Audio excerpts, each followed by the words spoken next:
Good day, PNU ones! College life at PNU is a perfect blend of happiness and hardships. At first, you may meet different people and later on become your friends.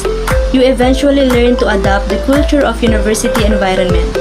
I experienced those happy moments during university activities, those stressful days. I am also grateful for having considerate professors. I appreciate the effort of the entire administration and witness the camaraderie among students. Why PNU? Personally, I chose PNU because I want to be a teacher, and this university is well known as the National Center for Teacher Education. In addition, this university will provide you good learning experiences that will help you enjoy learning. Professors are very equipped in making the student excellent in the field of teaching. PNU will not only make you as innovative teacher, but also make you as a better leader in the future. Be a PNU one.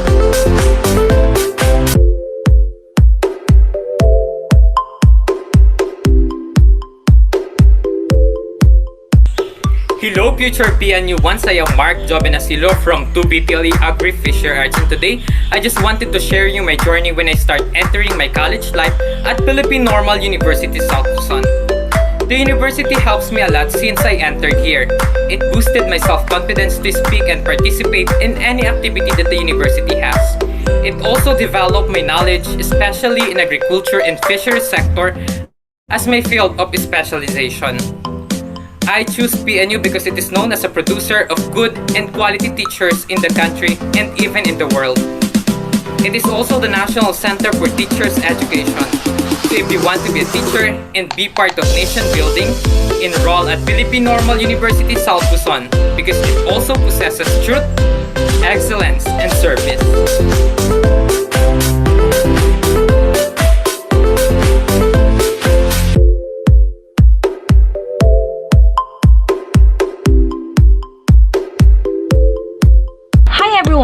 I'm Glyza May Garcia Sclato, currently first-year college student taking up a Bachelor of Technology and Livelihood Education major in Home Economics. So, as the coronavirus pandemic disrupted our educational system, we are now dealing with flexible learning, which has never been easy for us students as well as educators. But being a student at Philippine Normal University South Luzon, I experienced a lot of convenience when it comes on activities and tasks. And that is definitely a huge help for students like me who is still adjusting in the situation. The professors are helping us to improve our learning experiences. They are very considerate and they really do have the passion to teach. Aside from knowing that PNUans are very much approachable, the main reason why I chose a PNU is simply because it is the National Center for Teacher Education, which is perfect for what I'm pursuing someday. Thank you.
guys, I am Asia K. Oliva Limbo from 3BTLEHE and I am honored to share the experiences and why I chose PNU South Luzon.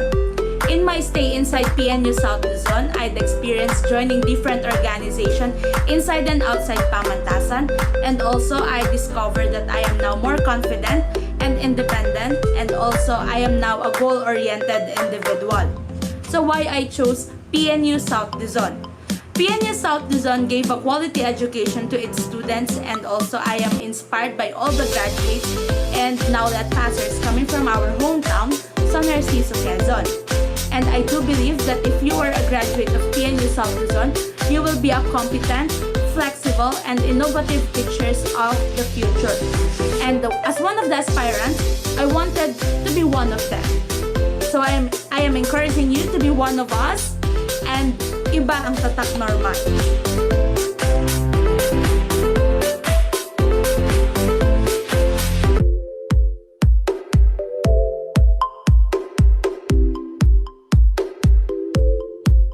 Hi, I am Eliginal Ibanez from 2BTLEHA, and this is my experience here in PNU South Luzon.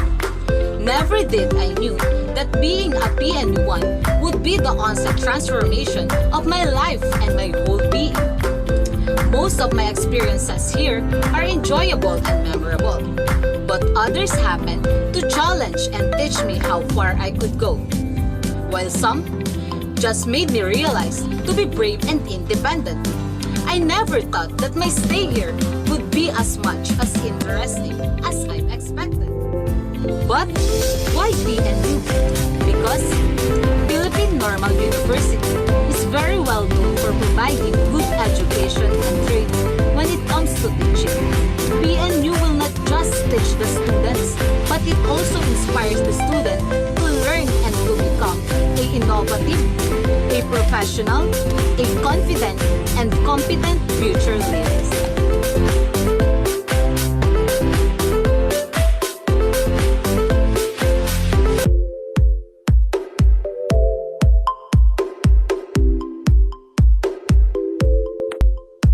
It is a good thing that PNU have provided us the flexible mode of learning delivery that made the seemingly impossible be possible. I am grateful since PNU made it easier for me to continuously learn and improve my skills amidst pandemic. And in addition is the highly skilled professors that they have. Inang Pamantasan is an evidence that the physical distance we have as of today does not hinder the fact that each of us students were part of the PNU family. I have been dreaming of becoming a future educator, and since PNU is better known as the National Center for Teaching Education, I am confident that I am at the right place and I'm taking the right path to make my dreams come true.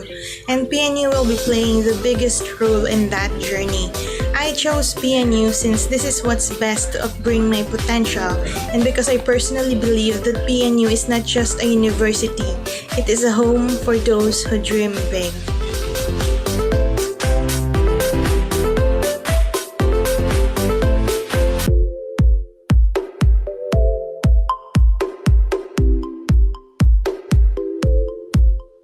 The atmosphere had been very light for me as the faculty and my colleagues are approachable.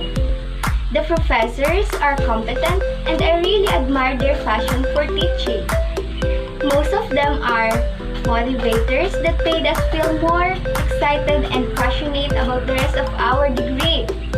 I choose PNU South Luzon simply because it offers a high-quality teaching education. Most importantly, I choose PNU South Luzon because my goals in life and the university's goals are aligned. As they aim to develop a technologically skilled, pedagogically competent, and content-based teachers, that was exactly what I aiming to be. And lastly, I choose PNU South Luzon because I vision myself as its product that will respond to the world's changing context and to the future need of the society.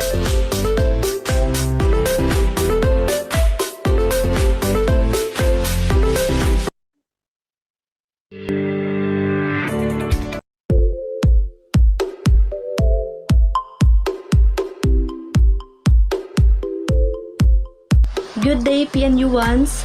College life at PNU is a perfect blend of happiness and hardships. At first, you may meet different people and later on become your friends. You eventually learn to adapt the culture of university environment. I experienced those happy moments during university activities, those stressful days. I am also grateful for having considerate professors. I appreciate the effort of the entire administration and witness the camaraderie among students. Why PNU? Personally, I chose PNU because I want to be a teacher, and this university is well known as the National Center for Teacher Education. In addition, this university will provide you good learning experiences that will help you enjoy learning. Professors are very equipped in making the student excellent in the field of teaching. PNU will not only make you as innovative teacher, but also make you as a better leader in the future. Be a PNU one.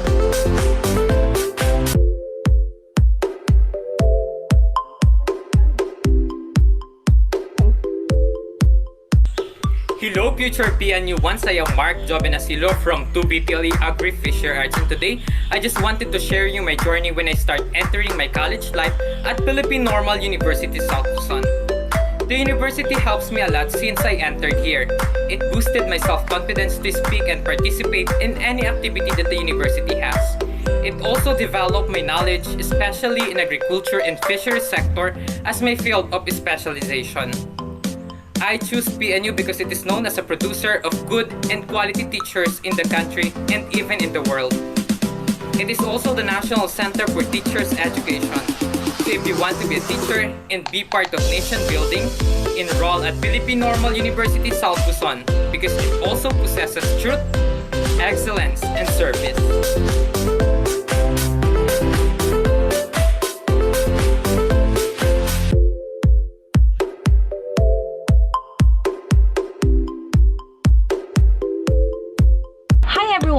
I'm Glyza May Garcia Esclato, currently first-year college student taking up a Bachelor of Technology and Livelihood Education major in home economics. So, as the coronavirus pandemic disrupted our educational system, we are now dealing with flexible learning, which has never been easy for us students as well as educators.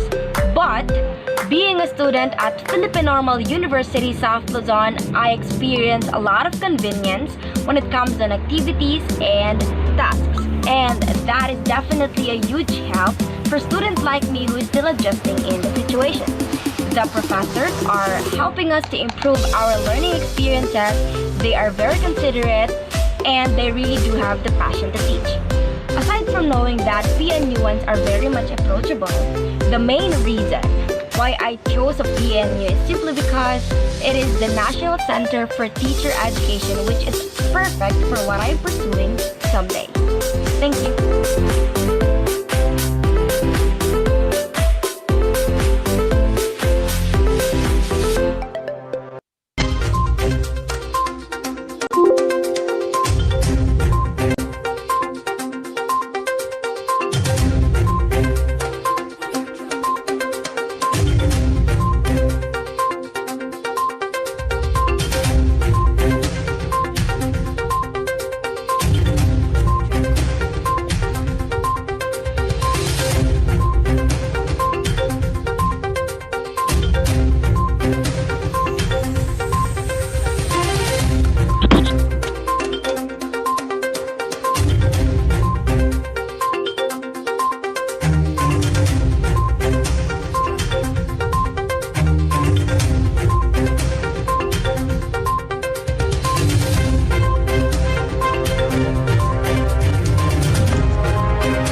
Mata sa Francis.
Good day, PNU ones! College life at PNU is a perfect blend of happiness and hardships.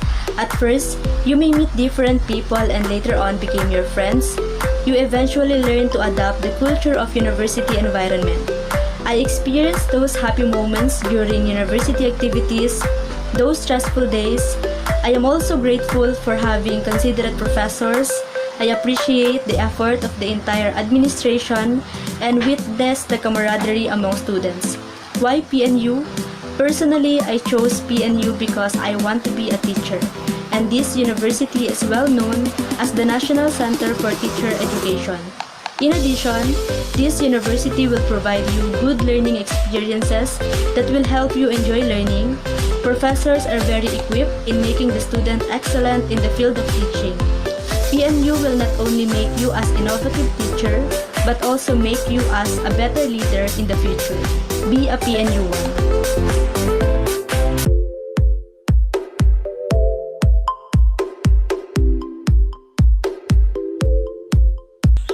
Hello future PNU once, I am Mark Jobenasilo from 2BTLE Agri Fisher Arts, and today I just wanted to share you my journey when I start entering my college life at Philippine Normal University South Luzon.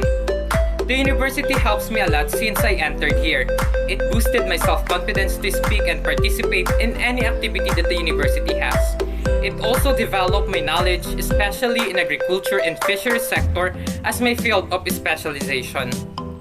I choose PNU because it is known as a producer of good and quality teachers in the country and even in the world. It is also the National Center for Teachers Education. So if you want to be a teacher and be part of nation building, enroll at Philippine Normal University South Luzon because it also possesses truth, excellence, and service.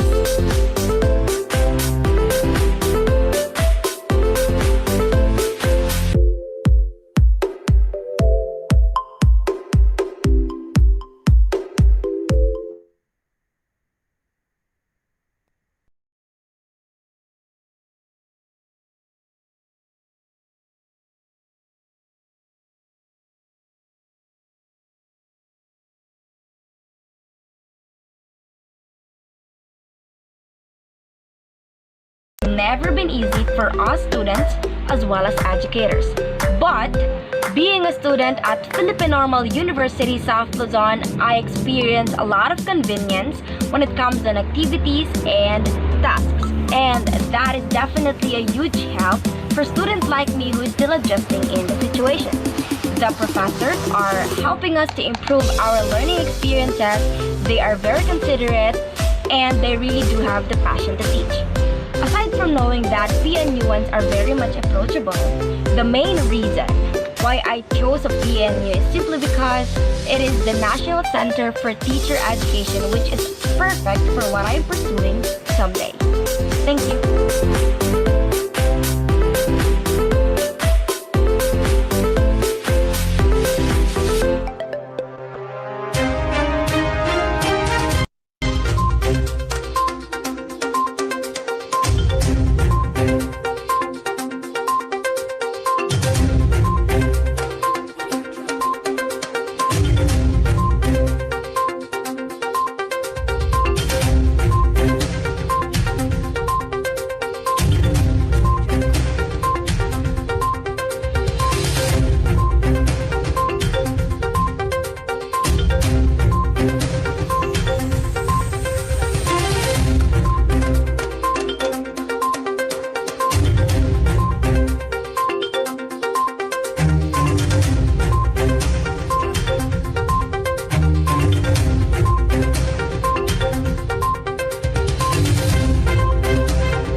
Mapagpalang umaga po sa ating lahat.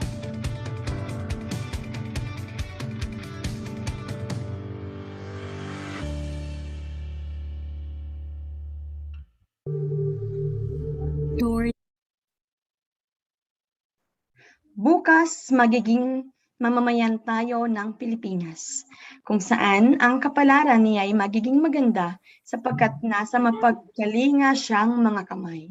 Ito ay ayon kay Jose Rizal, isagani kay Paulita Gomez, L. Filibusteres mo noong 1871.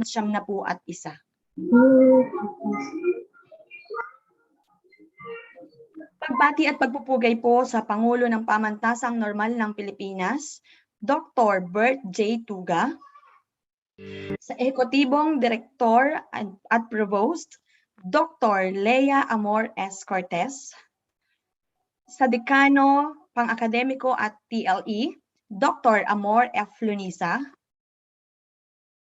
sa namamanihala ng Finance and Administrasyon, Engineer Dandy V. Suryo, sa Pangulo ng Samahan ng Faculty, Dr. Ruel V. Avila, sa Samahan ng mga Kawani ng Pamantasan, Mrs. Antoinette S. Barreto. Welcome po sa pangkalahatang oryentasyon ng magulang at mag-aaral ngayong ika-1 ng Oktubre taong 2021. Ako po si Professor Siren C. Osenia, ang magiging tapagpalaloy ng ating palatuntunan ngayong umaga. Upang tayo po ay bigyan ng pagpapala at gabay mula sa ating Panginoon, magsama-sama po tayo sa panalangin para po sa ating biyaya ngayong umaga. Kasunod po nito ang pag-awit ng Pambansang Awit ng Pilipinas, Lupang Hinirang.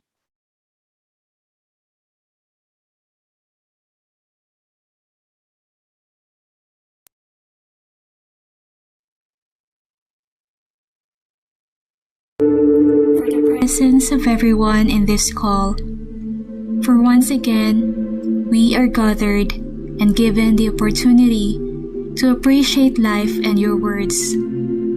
Forgive us for our shortcomings and cleanse our hearts as we learn and live your words and example. Father, bless our endeavors, especially today's meeting. May you guide us in our discussions, and may you enlighten our minds in every decision that we make. Give us your grace that we may effectively do our parts for your greater glory. All this we ask in Jesus' name. Amen.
In today's world of massive revolution in knowledge and information technology, the role of teachers is dramatically transformed.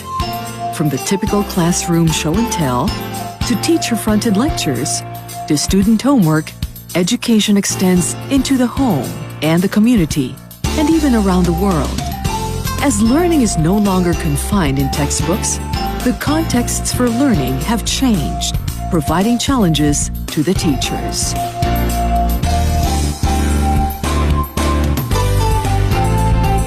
This confluence of events and factors within the country and the world has transformed the landscape of Philippine education, dramatically reshaping the curricula and educational thrusts in all levels from basic to higher education, including technical and vocational domains.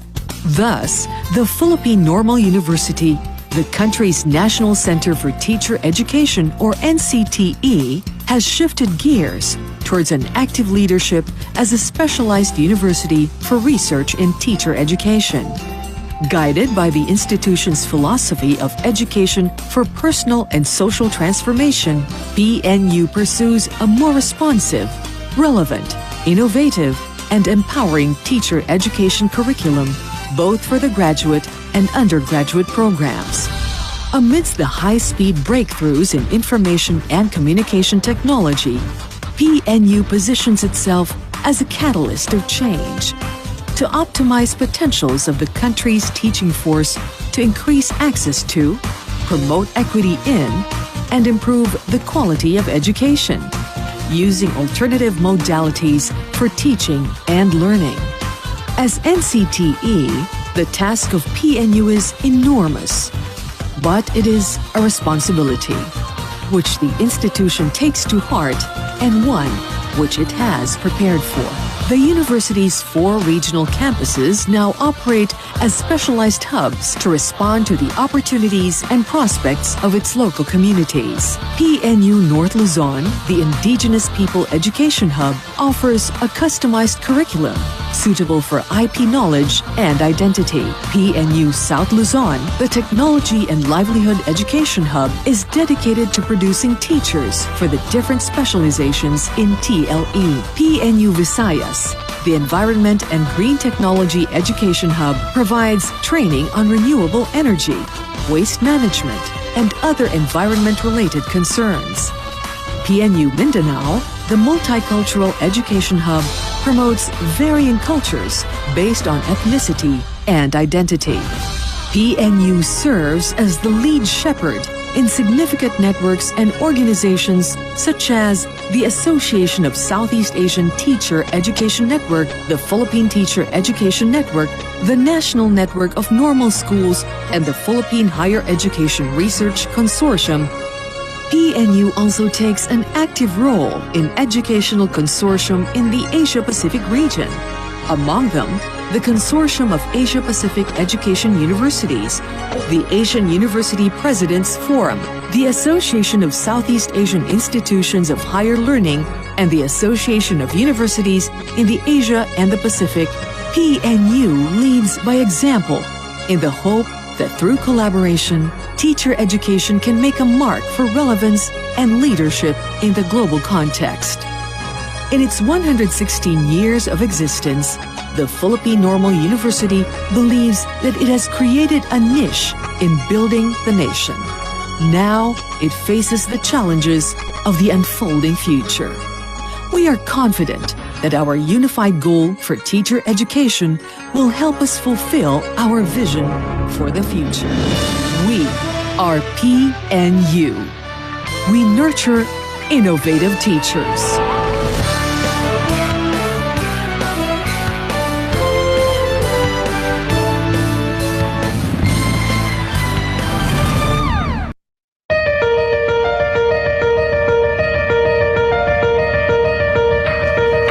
Philippine Normal University, South Luzon Campus, formerly known as PNU Quezon Campus in Lopez, Quezon, originally started in a consortium program in teacher education together with the Polytechnic University of the Philippines in 1980.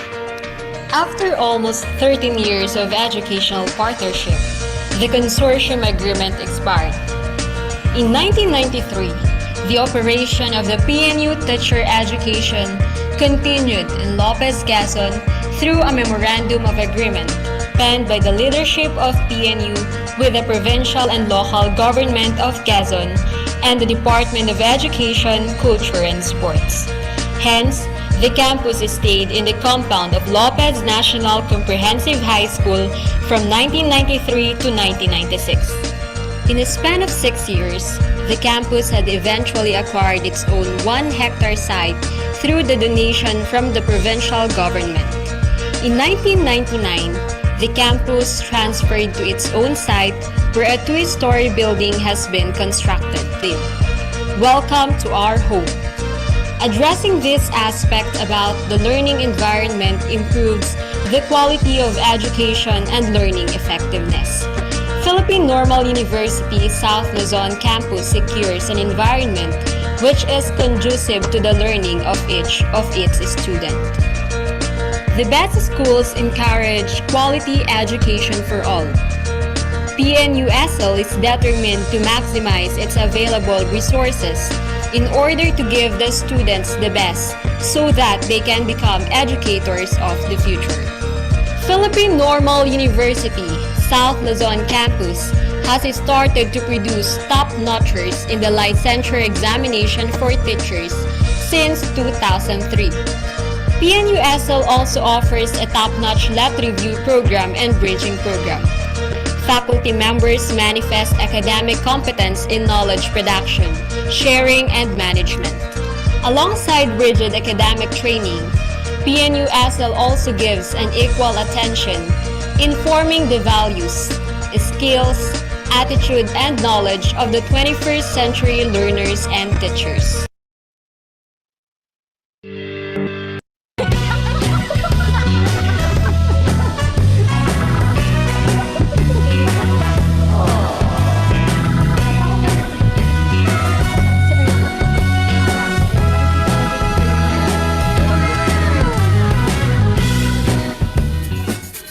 Magandang araw, PNUans!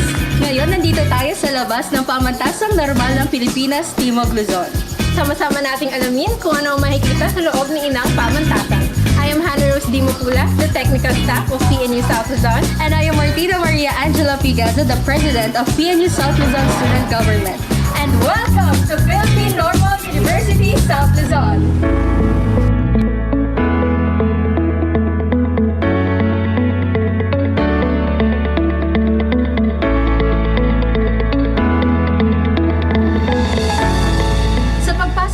Sa pamantasan, una natin makikita itong guard house. Bago makapasok ang mga estudyante sa pamantasan, kinakailangan munang i-check ng ating mga security guards ang mga bag dahil mayroong polisiya ang pamantasan na bawal gumamit ng single-use plastic. Habang naglalakad ka sa hall, makikita mo ang iba't ibang bulletin boards dito. Dito makikita ang campus site plan. At nandito rin ang ibang facts about PNU, katulad ng PNU seal, yung ibig sabihin ng PNU seal, University Maze, University Colors, at yung ating PNU team. At dito makikita rin natin ang iba't ibang facts about sa PLE. At dito naman ay makikita natin ang bulletin board ng Office of Student Services. At sa katabi naman ay ang Office of the Student Government. Dito naman sa bandang to, dito natin makikita ang mga announcement ng university at dito naman yung mga activities na ginagawa sa loob ng isang buwan, dito natin yung pinopost. Makikita naman natin sa dakong ito ang canteen at sa taas ng canteen ay ang practice house na ginagamit ng mga HD students. So both teachers and students ay dito kumakain sa ating canteen? Yes ma'am, ang faculty, ang staff at mga students ay kumakain dito sa ating canteen. Okay?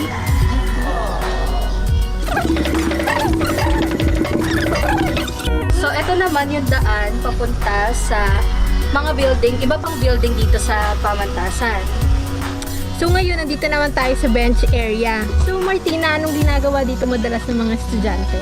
Usually, yung mga students dito kapag free time nila, kapag break time, dito sila tumatambay, nagchichikahan, ayan, minsan dito sila nagre-review and gumagawa ng mga assignment. So ayun, parang kasi very relaxing kasi yung ambience dito sa mga bench kasi maraming puno, tapos mahangin, ayun, ganun lang. Tapos na. Nandito tayo sa Madrigal Building o yung mas kilala bilang tawag na MB. Ayan, meron tayo dito ang kitchen laboratory. Dalawa yung kitchen laboratory natin dito. Ito, nandun yung 1 at ito naman yung 2. Ayan, kasunod na classroom naman, kasunod na room is project room. Meron din dyang mga sewing machines na ginagamit din for clothing and construction design. At ang kasunod naman na room, na kasunod ng project room ay ang classroom ng BMC or Bachelor in Mathematics and Science in Elementary Education. Ayan. Ito ang Madrigal Building. At sa bulletin board naman na ito ay makikita natin yung mga programs na ino-offer ng PNU South Luzon, which is the BTLE program and the BIMC program. Ayan. So Martina, sabi mo bulletin board to ng BIMC at BTLE. Ano bang ibig sabihin ng BIMC at BTLE? So ma'am, yung BTLE is Bachelor in Technology and Livelihood Education. Under na yung specialization ng Agri-Fishery Arts at Home Economics. Naman sa BIMC, ang BIMC ay Bachelor in Mathematics and Science in Elementary Education. Okay, I see. Ito naman tayong kasunod. Ayan. Kasunod naman po nito Madrigal Building or MB ay ang Nantes Building. So meron din kasi tayo dito mga tinatawag na PNU Way. Ayan, PNU once, meron tayong tinatawag na PNU Way. Ayan, dun sa PNU Way natin, yung mga students dapat dito lang tayo dadaan. Dahil dito ay madadaanan natin ang faculty rooms, which is hindi pwedeng mag-ingay kapag dadaan tayo dyan. Kaya ang mga estudyante, kailangan sila dito dumaan kapag umuulan. Ayan. Since ako ay estudyante pa lamang, dito ako dumadaan sa daanan ng mga estudyante. Ayan. Kapag dumadaan tayo dito sa Nantes Building. Ayan. Isa sa ating mga PNU Way din ay kailangan tayo ay maglalakad lang sa right side. Yung tinatawag nga natin na keep right. Ayan. Dito naman makikita natin yung faculty room. Ayan. May faculty room dyan. Kasunod naman na room nito ay ang Office of Student Services. Kasunod naman ay ang accreditation room. Ito yung mga unang makikita natin dito sa Nantes Building. Ayan. So dito naman, kapag yung classroom mo ay doon sa dulo, at kapag nakita mo na may nagkaklase na dito, at saka doon sa kabila, ito yung N12 at N13, hindi ka pwedeng dumaan dito. Dapat, kung doon yung room mo sa dulo, iikot ka papunta doon kasi baka makaabala ka dun sa mga nagkaklase na. Ayan, yan ang N11, N12, and N... Ayan, dito sa baba yung mga HE students.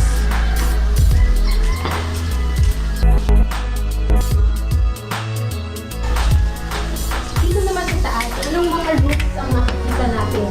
Ay, nandiyan naman ma'am yung mga ano natin. Nandiyan yung ating library. Mamaya makikita natin yung ating library.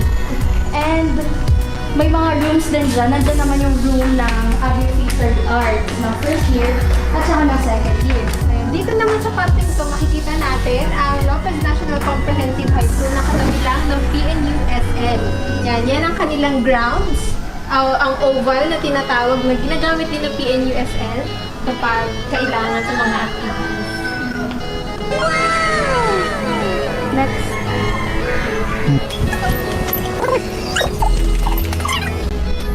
So ayan, habang naglalakad tayo dito sa hallway, ayan, dito naman sa pintong ito, ito ay parte para ng library. Ayan, dito naman sa parting ito yung guest room, dito tumatanggap, or dito natutulog yung mga guest kapag may mga dumarating. Ayan. Yan, dyan siya. Wow. Ano to?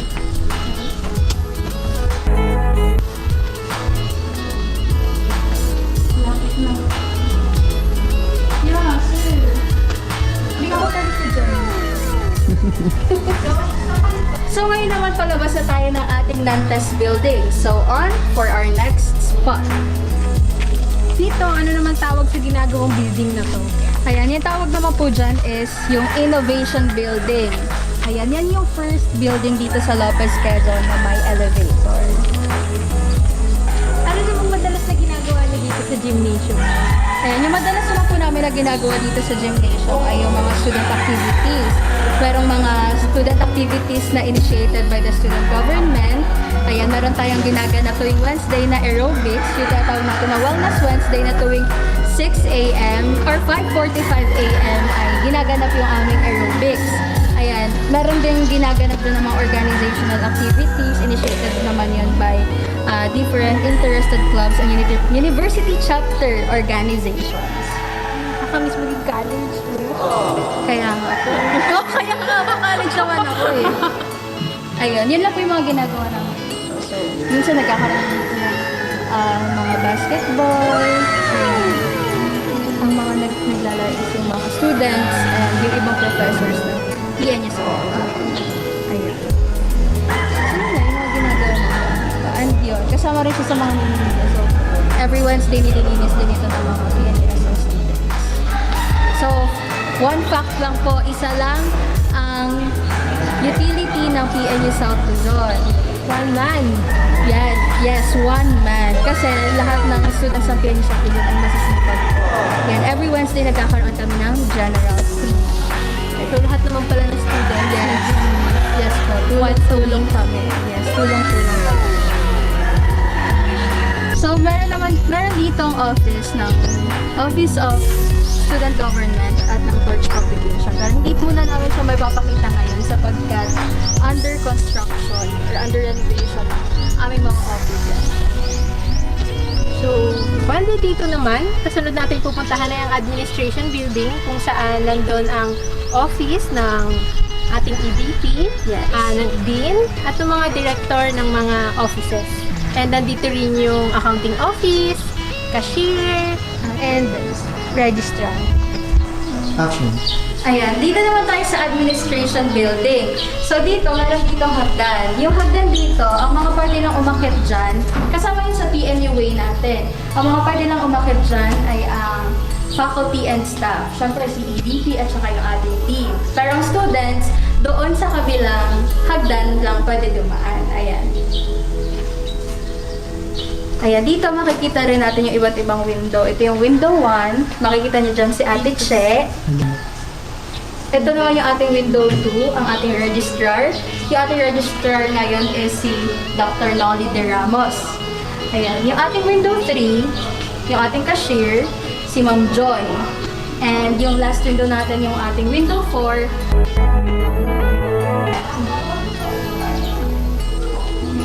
And dito naman yung BDO natin, or yung Business Development Office. Ayan, dito rin yung office ng iba nating mga professors. Dito naman, ito ang ating computer laboratory. Ayan, meron dyang mga PC at saka meron din dyang mga smart board. For students, use Yes. computer. Yes, very open ang ating computer lab.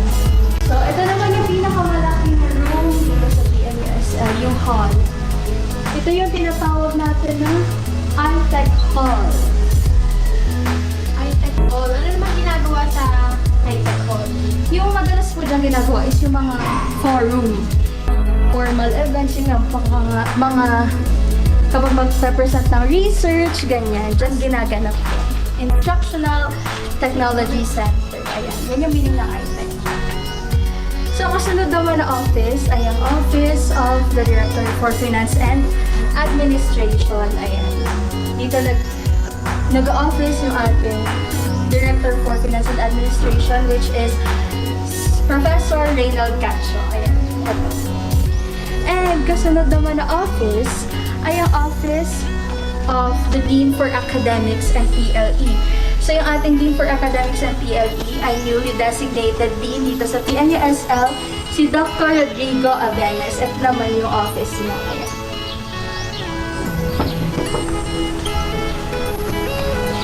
Good afternoon po, sir.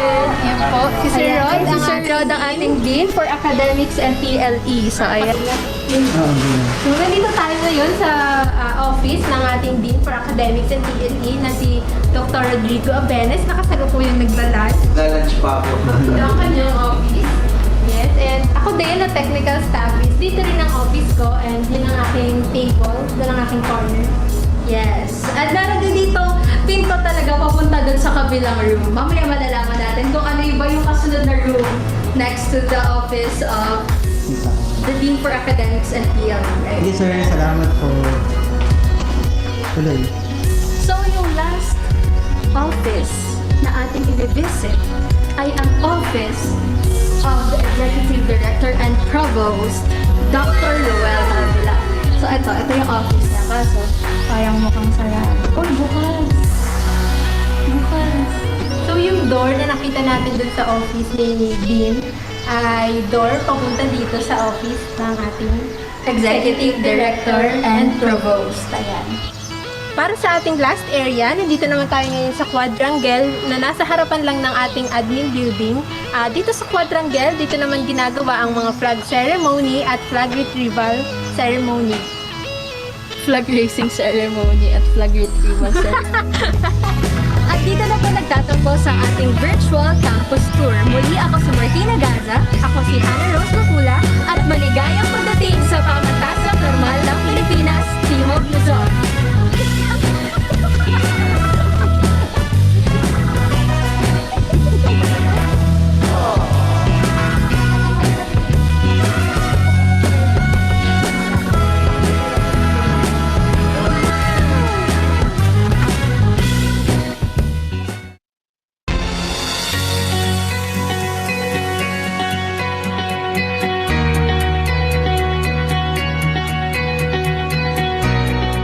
Kaway-aralan sa bagong kadawian, the PNU Flexible Learning Program. Kaway-aralan sa bagong kadawian is PNU's flexible learning program that serves as the university's response to the current challenges posed by the pandemic in the delivery of academic programs. The shift to flexible learning will be piloted in Term 1 of academic year 2020-2021.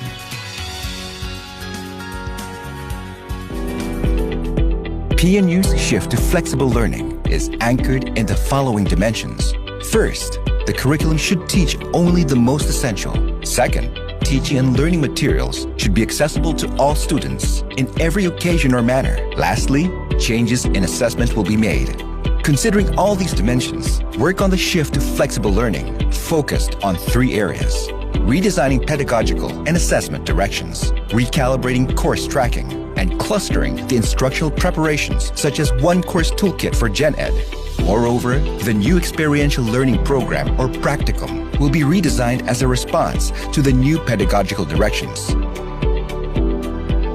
Throughout the process of migration, PNU faculty and students will receive technological support from the university. This support will cover 1. Improved teaching and learning experience through the use of PNU LMS or ePNU. 2. Setting parameters using other platforms, such as social media, for teaching and learning. And 3. Support to references, such as open access to ebooks and PNU Digital Library. In the process of the shift or migration, it is expected that a refined teacher education framework will emerge. A series of conversations to discuss matters relating to the delivery and review of flexible learning will be held among faculty and academic officials. Combining the results of conversations and the implementation of the flexible learning program, a redefined teacher education is expected to emerge. This framework is outcome-based or holistic, standards-based, and experiential. So, what will be the flexible learning modalities? In the bagong kadawian, learning modalities are classified into 3. First is full remote, where students will be provided with printed toolkits that are designed for independent learning. Second is the online synchronous and asynchronous. Delivery in this modality consists of scheduled online synchronous and asynchronous activities. Lastly, a hybrid of online synchronous or asynchronous and offline. This modality combines offline activities, such as indicated in the toolkit, as a support for any online work.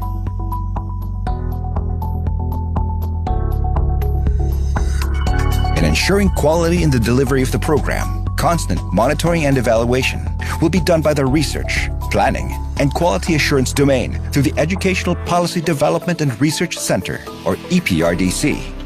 The first phase of the MNE will focus on all the processes conducted by the academic domain during the transition term. This will be done in June to August 2020. In the second phase, course instruction and the assessment of classes will be monitored. This will commence from August to November 2020. The third and last phase will be the analysis and data preparation of all reports from previous phases. There will be workshops to finalize the technical and research reports for the Kaway-aralan sa bagong kadawian program.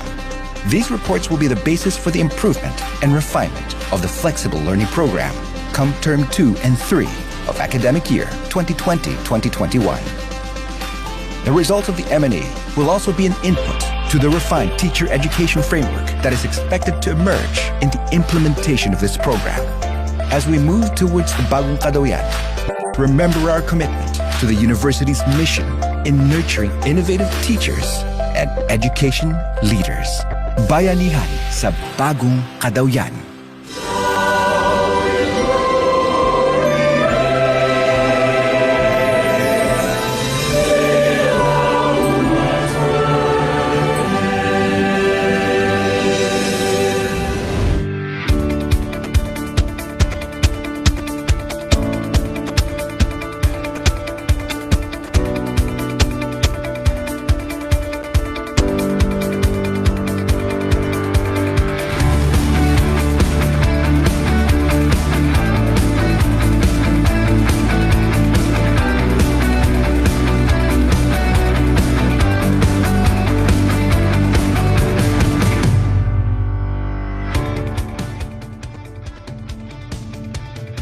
tunay nga na nakikita sa bawat labi ng mga mag-aaral ang ngiti, na nagpapatunay na lahat kayo ay excited at masaya sa pagpasok sa ating pamantasan.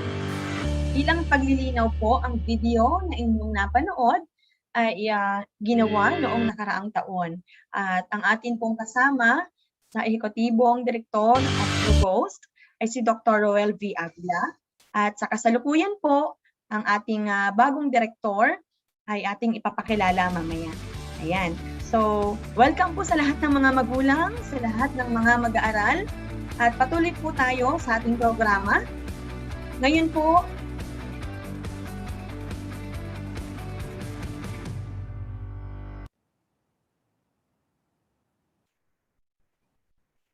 para sa pambungad na pananalita, ay atin pong bigyan ng virtual clap ang ating ipinagmamalaki ang nanay ng lahat, no po, dito sa ating pamantasan. Wala pong iba, Dr. Lucila S. Escleto, ang Direktor ng Office of Student Services.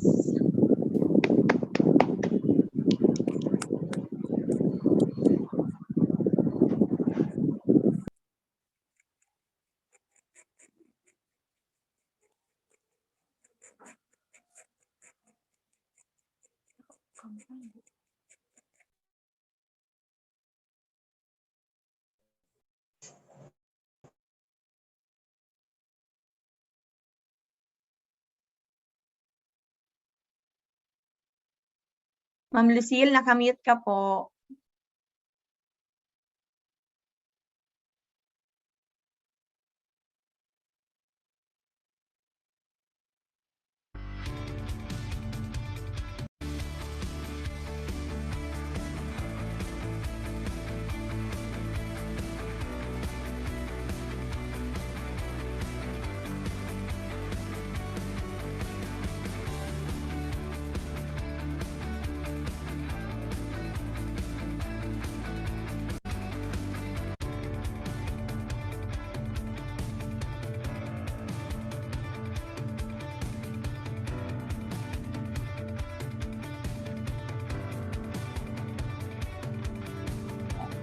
Morning po, excuse po. Ma'am, nandun po yung... Ayun, okay. Ma'am Irene. Ayan, maliwanag na po, naririnig na po naming lahat. Nadidinig po ba? Yes po. Medyo unstable ang ating so ganun pa man, ayon pa rin kay Og Mandino, gawin mo ang pinakamabuti mong makakaya, ang itanim mo ngayon, aanihin mo pagdating ng panahon. Sa ating tagapagpadaloy ng palatuntunan, Professor Cyrene C. Osemia, ang Pangulo ng Pamantasang Normal ng Pilipinas, Dr. Bert J. Tuga, sa ating pong ehekutibong direktor at provost, Dr. Leia Amor S. Cortez. Sa ating dekanang pang-akademiko at PLE, Dr. Amor F. Luniza. Sa Pangulo ng Faculty Association, Dr. Roel Avila. Kay Engineer Dandy D. Suryo, Director ng Pananalapi at Pangangasiwa. Sa mga faculty members, administrative staff, sa mga opisyales ng pamahalaang pang-mag-aaral, sa pangunguna ni pangunguna ng kanilang Pangulo, Kagalang-galang Martina Maria Angela P. Gasa, kay Dr. Noli, kay Ma'am Brenda, at kay Nurse Sunette, ang nurse ng pamantasan, sa mga magulang at lalo't higit sa mga mag-aaral sa unang taon. Isang mainit na pagtanggap at pagbati sa inyong lahat. Ang pagsasama-sama natin ngayon ay kakaiba ng mga nakaraang panahon. Alam naman ninyo kung bakit, dahil na rin sa pandemya.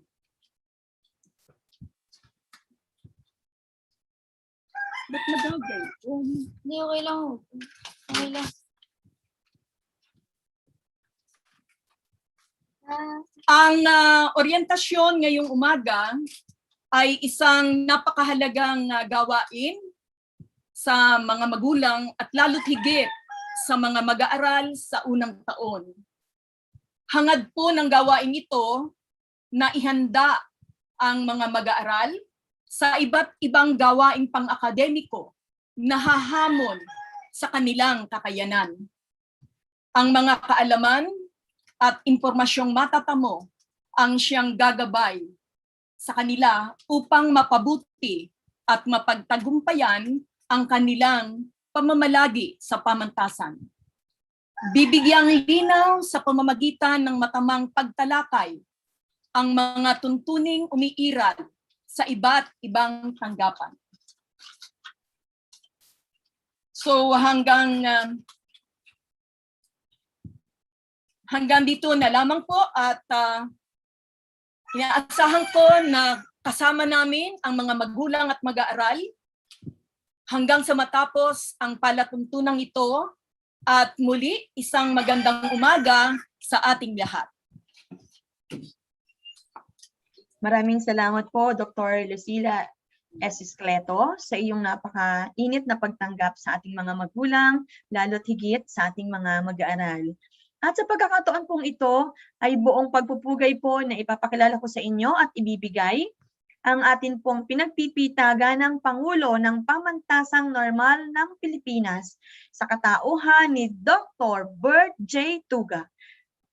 Virtual clap po para sa ating Pangulo.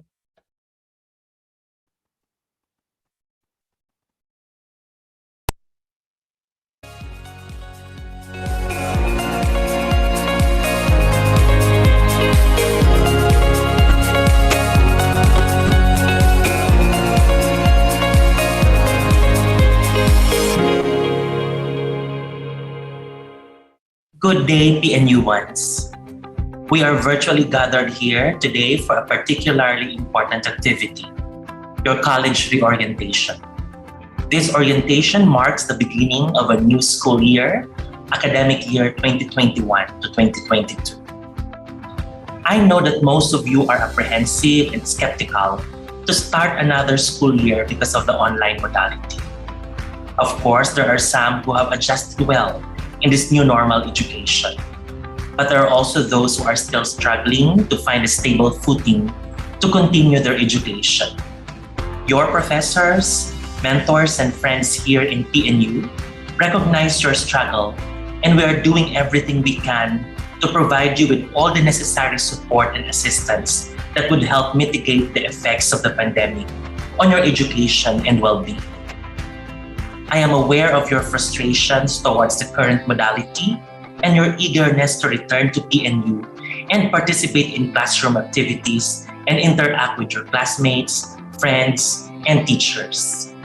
But as you all know, that is not happening very soon.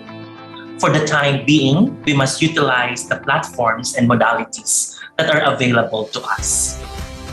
I know that you are tired of hearing people telling you to remain hopeful and optimistic during these trying and dark times. And I cannot blame you if you choose to feel that way. I cannot stop you from being doubtful and skeptical of the online learning modality. I cannot stop you from thinking that learning via LMS, Zoom, or Google Meet will not be properly applied once you become professional teachers later. These feelings are valid. You have the right to feel whatever emotion you want to feel. But remember to never allow these feelings to stop you from learning and achieving your dreams. As you continue your education during this pandemic, always remember that this situation provides you the opportunity to examine and explore the changing landscape of education. The pandemic is huge inconvenience, but it has also given you the chance to broaden your skill set and reinforce your knowledge by integrating digital technologies in your education. The beginning of the new school year is also the beginning of new opportunities and many possibilities. Let us allow this unique situation to come up with methodologies that will ensure that the future of Philippine education will not experience what we have experienced during the COVID-19 crisis.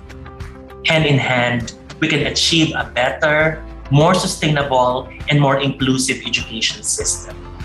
Once again, on behalf of the Philippine Normal University, welcome to the 2021-2022 academic year. Our virtual campuses are open and our faculty and staff are ready to guide and assist you in this another year journey. Thank you and good luck. Maraming salamat po, pinagpipitagan ng Pangulo ng Pamantasang Normal ng Pilipinas. At sa pagkakataon pong ito ay nais kong ibigay ang pagkakataon na batiin ang lahat ng mga bagong mag-aaral, bunsong mag-aaral at bunsong kapatid ng pamantasan. Sapagkat, alam nyo ba na sa inyong pagdating, dumating din ang ating bagong itinibong director at provost. Ito ay walang iba sa katauhan ni Dr. Leia Amor S. Cortez.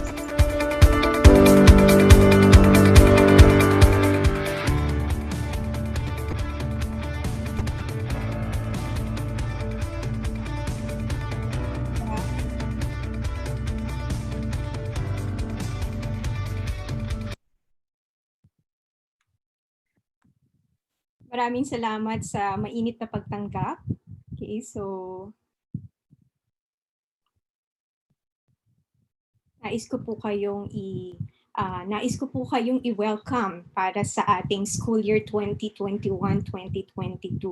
Okay, narito ang mga magulang ng magandang umaga po muna sa lahat. Okay, magandang umaga po sa ating mga faculty members, magandang umaga po sa ating admin staff, okay, sa mga magulang at sa mga mag-aaral.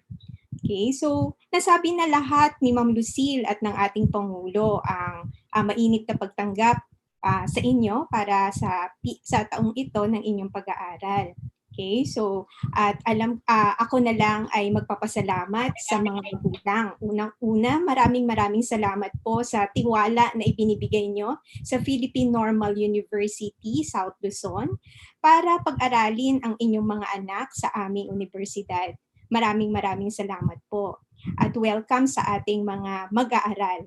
Bakit nga ba tayo kumuha ng kursong pagtuturo?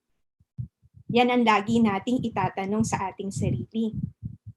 Ano ang gusto nating maging pagdating ng araw? Nais ba nating maging guro para tayo ay makatulong sa pamilya? O nais ba nating maging guro para tayo ay makatulong sa lipunan? O nais nating maging guro para tayo ay makapunta sa ibang bansa o makatulong sa buong mundo? Ang mga layunin na yon ay lahat magaganda. Lahat ay kinakailangan. At kami sa Philippine Normal University, South Luzon, ay patuloy na maglilingkod sa inyo at gagabayan kayo sa inyong mga 4 na taon na journey. Okay? At meron lang po sana akong bilin sa mga magulang. Okay? Ang ating mga mag-aaral ngayon ay ang ating mga anak ngayon ay mag-aaral na uli. Bagamat sila ay nasa ating mga tahanan physically dahil bago ang ating setup ng eskwelahan, tatandaan natin na sa mga panahong ito sila ay mag-aaral. Ano po ba ang role ng mag-aaral? Sila ay dapat na mag-aaral. Bigyan po natin sila ng espasyo at panahon kahit po sila ay nasa inyong mga tahanan upang sila ay makapag-isip at matuto sa kanilang gawain sa paaralan. At sa mga mag-aaral naman, alam ko na ito ay isang malaking hamon sa inyo. Pero tatandaan natin na tayo ay magiging guro pagkatapos ng 4 na taon.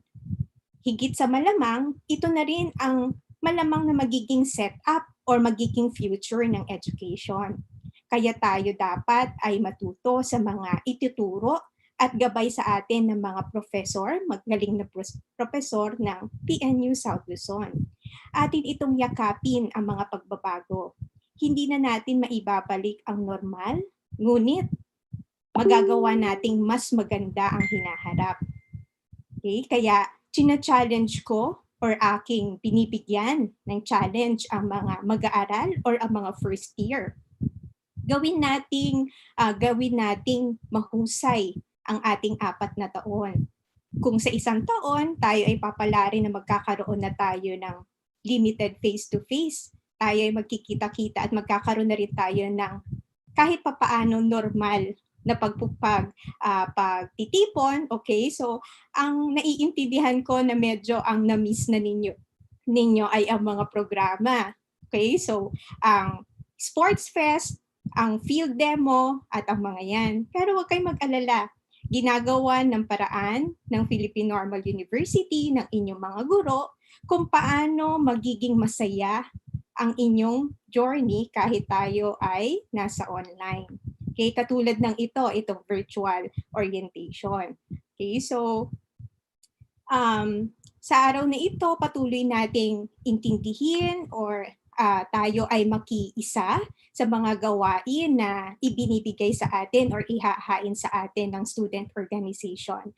Muli, maraming salamat at welcome po. Welcome sa year 2021-2022. Thank you po at magandang umaga sa lahat.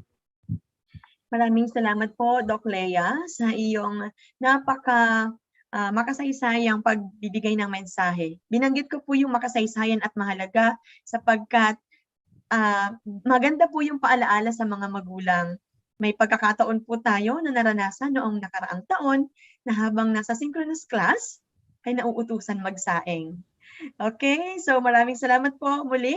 Isang virtual clap po para sa ating ehekutibong direktor at provost. Para patuloy po tayong maging masigla ngayong umaga, ay atin pong saksihan ang pampasiglang bilang para po sa inyong lahat.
Nag-share.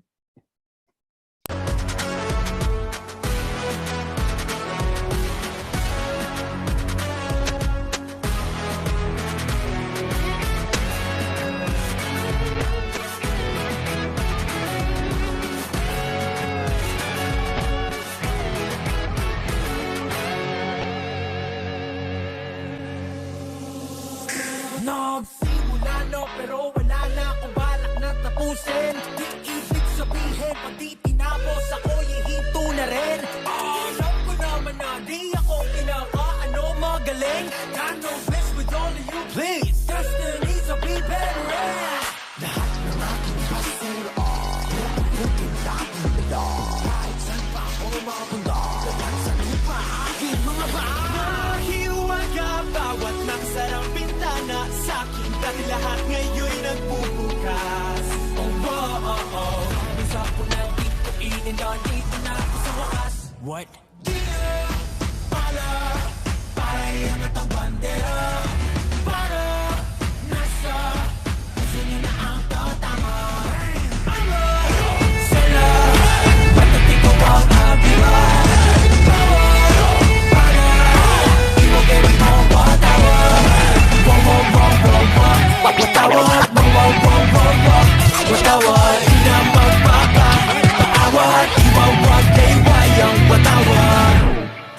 Pare-parehas lang tayo may pagkakaiba, diba? Ika nila, ibang mundo nakikita niya. Mabuting iba, di gaya nila. Pikit ang mata, ang tama wala. Ha? Bente-bente, paulit-ulit, intelligente. Subalit ngunit, masagang rente. Pinunit-punit, na talagang nakasulit. Lahat ng aking pasura, buti-buti laging bala. Kahit saan pa ako makapunta, napansanin pa akin. Alam mo na, maniwala, darating ang mga biyaya. Higit pa sa lahat-lahat ng nawala. Oh, oh, oh, oh. Sa akin na dito inindan, bibigyan hanggang sa wakas. What? Para iangat ang bandera. Para nasa puso niya na ang tatama.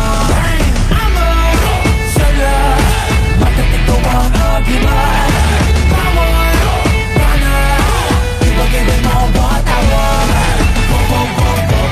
Patawad, patawad, di na magpapatawad. Patawad, kay bayang patawad. Sabihin sa'kin kung anong aking dapat gawin. Di naman kayo natutong makinig. Oh, oh, oh, oh. Sa mandali ng hangin ang aking yagit, suot pa rin. Magpapanggap na ako pero hindi. Oh, oh, oh, oh. Sa ulan, ilang ingako sa wakas. Tapusin na.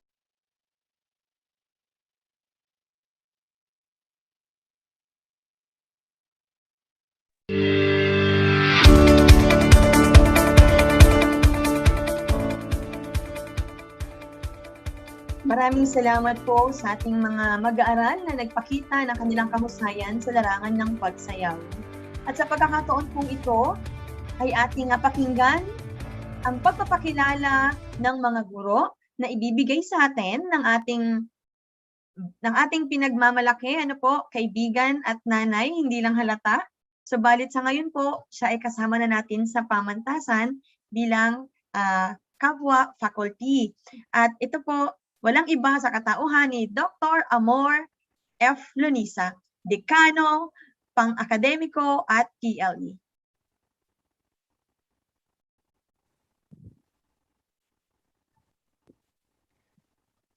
Thank you so much, Ma'am Cyrene, our Master of Ceremonies.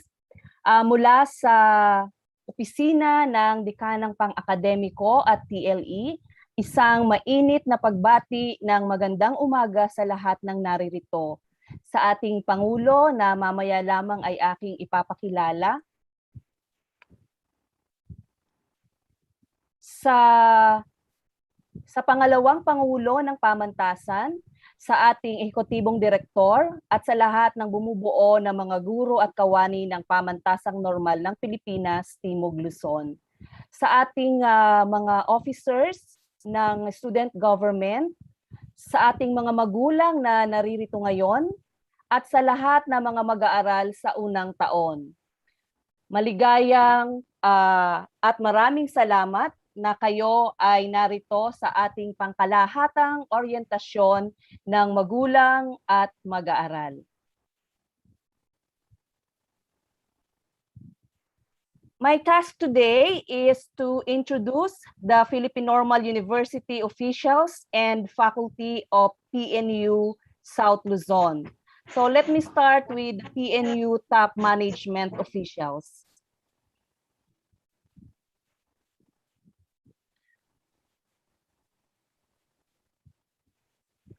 Okay, the competent and committed university president, Dr. Bert J. Tuga.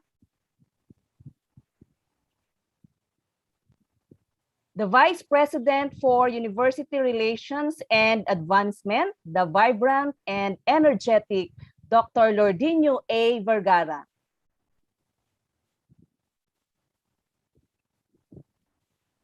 So moving on with our PNU South Luzon officials and faculty members.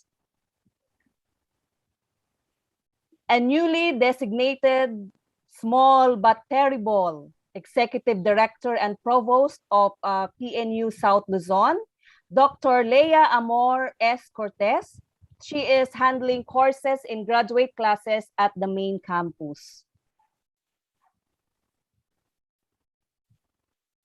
The Dean for Academics and TLE, yours truly, Dr. Amor F. Lunisa, and I am the concurrent head for Culture Arts and Sports Development Unit, currently handling PE subjects and professional education courses here at PNUSL and at the main campus.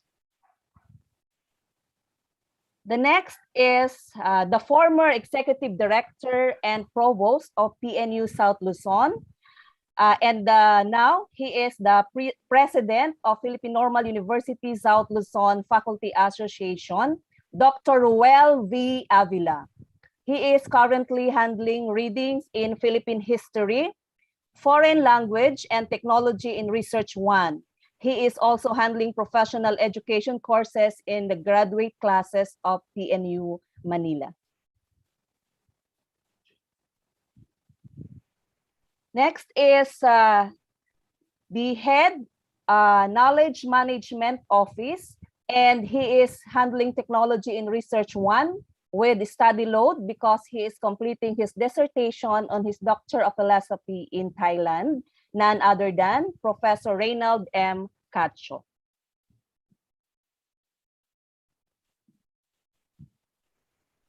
The officer in charge in the office of the campus registrar, and he is handling Introduction to Industrial Arts 2 and Theories of Learning. He is Dr. Noli M. De Ramos.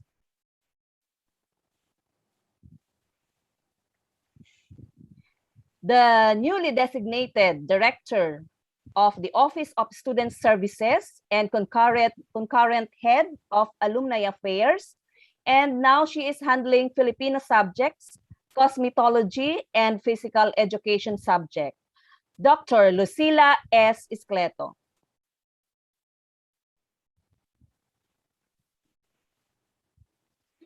The head for Business Development Office and concurrent coordinator of BLEF Office.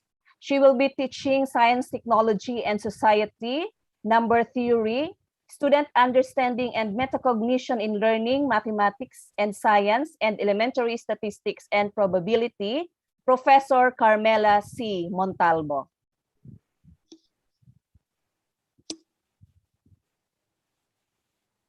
And our Masters of Ceremonies now, ang ating tagapagpadaloy ng palatuntunan, the head of Community Extension and Services, concurrent coordinator of NSTP, and now she will be teaching the teacher and the community, school culture and organizational leadership with focus on TVET system, assessment and evaluation of student learning and fundamentals of culinary arts, none other than Professor Siren C. Osenia.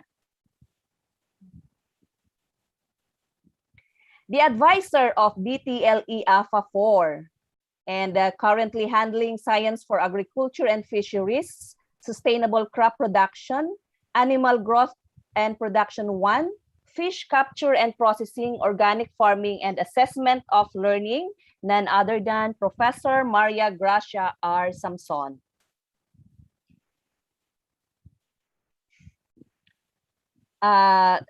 Professor Beverly San Juan, currently she is on study leave because she is completing her doctoral degree in Manila. Okay, next. A newly hired regular faculty member who will be handling purposive communication and building and enhancing new literacies across the curriculum subjects, Dr. Maria Sheila M. Simat.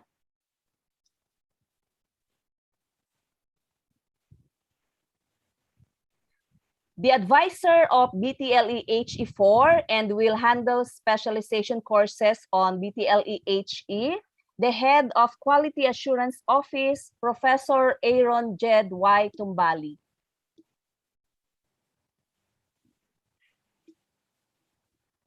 She will, the next faculty, she will handle 2 specialization courses for BIMC, and she has also study load because she is completing her PhD at PNU Manila.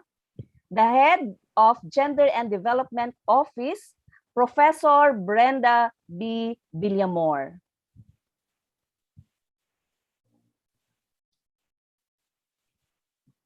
Okay, he also served as an executive director of PNUSL for so many years. Last po yata yung year 2016. And he will handle professional education courses. Soon to retire, Dr. Edgardo S. Villaseñor.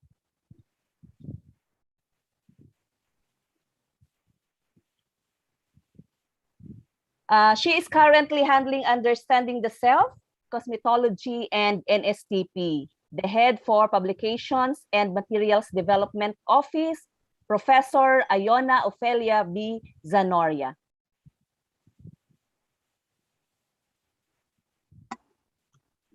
Okay, moving on, I would like to introduce to you also the PNU South Luzon part-time faculty members. So the first is the OIC Director for Finance and Administration, Mr. Dandy V. Suryo.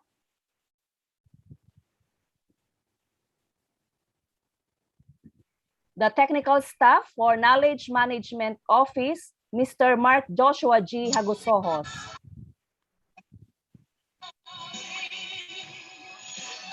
The Technical Staff, Office of Dean for Academics and TLE, Ms. Hannah Rose D. Mapula.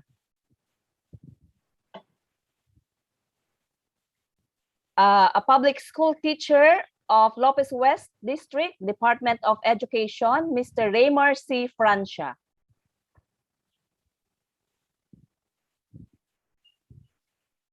Also a public school teacher at Lopez West District, Department of Education, Mr. Reynaldo C. Francia Jr. A part-time college instructor 1 at Cavite State University main campus, Mr. Alex C. Henon.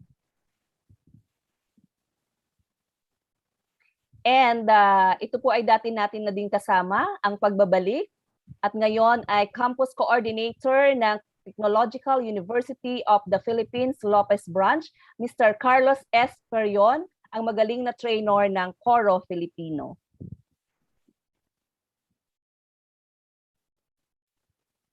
Okay, so thank you so much po. Yun ang bumubuo ng ating faculty at ang inyong makakasama sa buong taon o sa 4 na taon. Sa 4 na taon na pag-stay ninyo, sila ang magiging nanay at tatay ninyo dito sa pamantasan. Maraming salamat at magandang umagang muli sa inyong lahat. Maraming salamat po, Doc Amor, sa iyong pagpapakilala sa ating mga kasamahan at sa magiging magulang ng ating mga bagong mag-aaral.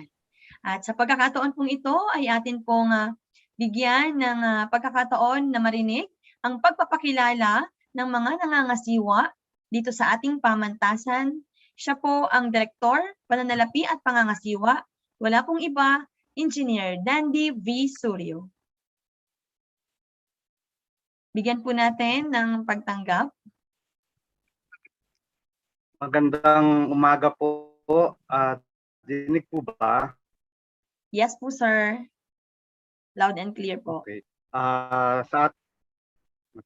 Sa ating pong minamahal na Pangulo ng Pamantasang Normal ng Pilipinas, Dr. Bert J. Tuga, sa ating Executive Director and Provost, Dr. Lea Cortez, sa ating Dean for Academics and TLE, Dr. Amor F. Lunisa, sa lahat po ng faculty at administrative staff na nandito ngayon sa ating virtual meeting, sa mga magulang at lalong higit sa mga bagong kasapi at nag-aaral ng pamantasang normal ng Pilipinas, sa ngayon ng South Luzon, isang magandang umaga po sa inyong lahat. Ako po ang magpapakilala ng mga kasama ko sa Administrative Employee Association. Unahin ko po, hinihiling ko po ang aking mga kasamahan sa Administrative Employee and Personnel na pakibuksan po sana ang camera, hindi po ako nakagawa ng presentation. So pakibukas na lang po ang camera ninyo, mga kasamahan ko sa admin, para po ma-recognize kung sino po yung tatawagin ko. Ano po, basta lang po ang inyong kamay pag natawag ko po kayo. Ang una po ay ang in charge ng ating accounting office. Wala pong iba kundi si Mrs. Presi Recomendable. So, andyan po ba si Ma'am Presi? Ang ating pong cashier, si Mrs. Marijoy Mahadis. Kasama rin po namin sa budget, ang budget staff namin, si Mrs. Rowena Otor. Sa registrar's office po, nandun din po ang registrar staff sa na si Mrs. Rochelle Taylor. Ang in charge po ng Human Resource Management Development Services, si Mrs. Donabel Umali. Ang atin pong property officer as well as siya rin po ang ating campus nurse. Wala pong iba kundi si Mrs. Antoinette Barreto. Ang in charge po, head ng Facilities Management and Auxiliary Services, si Mr. Ariel Magsisi. Ang staff po ng ating Executive Director and Provost, si Miss Iris Orfela. Isa rin po sa technical assistant na naka-assign po sa academic domain ay wala pong iba kundi si Miss Hannah Mapula na pinakilala kanina ni Dean Lunisa. Sa pa rin pong kasama namin sa administration na technical staff ng Knowledge Management Office, walang iba kundi si Mr. Mark Joshua Hagosohos na naka-assign po sa Knowledge Management Office. At ating pong utility personnel, si Mr. Limuel Dognidon, at ang ating tatlo pa pong kasamang mga utility personnel, si Gab Moyo, si Iloy Moyo, at si Bunso Moyo.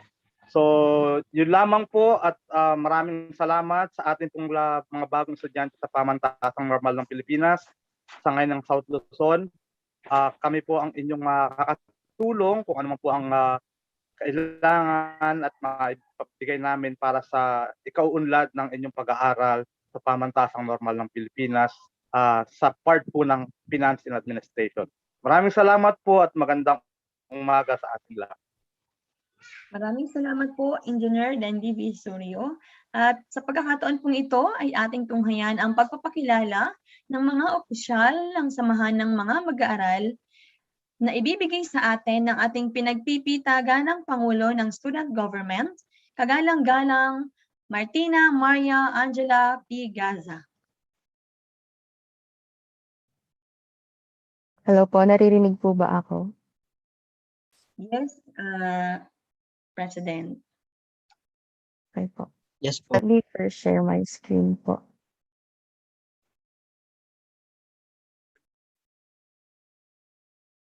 Okay, so to our University President, Dr. Bert Zaytuga, to our newly designated Executive Director and Provost, Dr. Amor Lea Cortez, to our newly designated Dean for Academics and TLE, Dr. Amor Luniza, also to our newly designated Director for the Office of the Student Services, Dr. Lucila Escleto, to the faculty and staff, and to you, my co-PNU1s, good morning.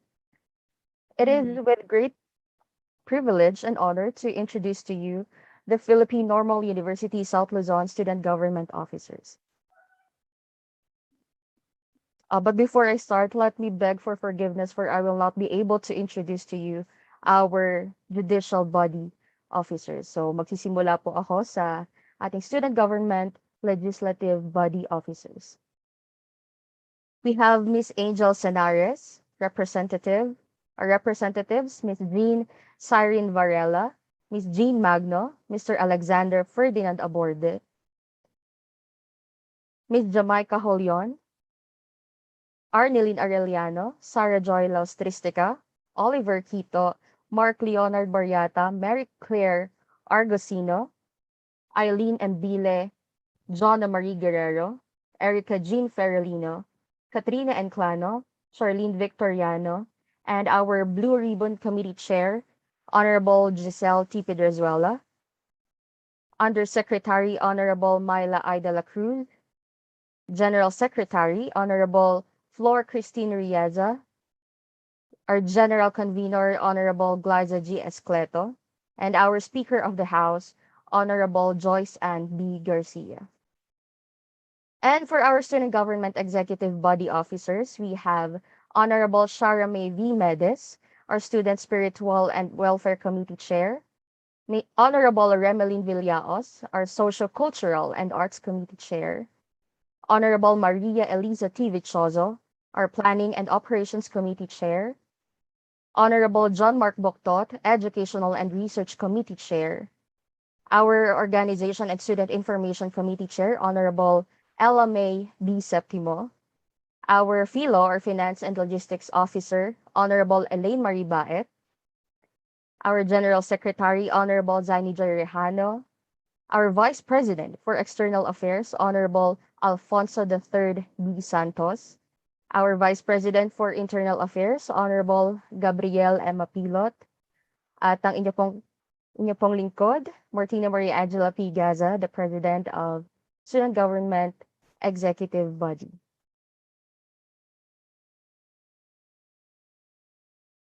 So before I end, I would like to welcome all our freshies. Welcome sa ating pamantasan. Ang inyo pong mga ate at kuya ay excited na makita at makilala kayo. And I would like to remind all of you, our freshies, that this afternoon we'll be having student activities. Magkakaroon po tayo mamaya ng capacity building and open forum. So magkikita-kita po tayo mamaya. Thank you very much. And once again, good morning and God bless everyone. Thank you very much, Honorable Martina Gaza, for your presentation. And now, for us to understand the vision, the goal, the mission, and objective of Philippine Normal University, once again, let us welcome Dr. Amor F. Luniza. Okay, thank you so much again, Ma'am Cyrene. Let me share my screen.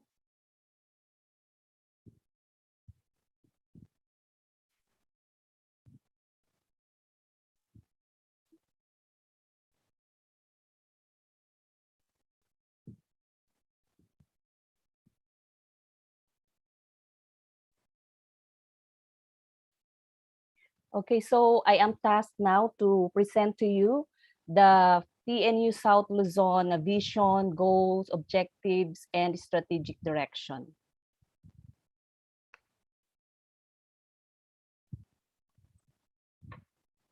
Okay, saglit, natataklo ba ng... Okay, the vision of PNU South Luzon. PNU South Luzon is an internationally recognized and nationally responsive teacher education university specializing in technology and livelihood education. Its goals is to develop technologically skilled, pedagogically competent, and content-based teachers and specialists that are responsive to the changing context and needs of the society. The objectives, the general objective, to develop teacher education graduates who are specialists in technology and livelihood education. The specific objectives are the following. Number one, to develop BTLE students who reflect the institutional outcome as innovative teachers, education leaders, research scholars, and to produce TLE teachers who are discipline grounded, professionally competent, and innovative practitioner. Reflective specialist, a humane, ethical, and moral person, transformative educator, and critical, creative, and responsible educational technology experts.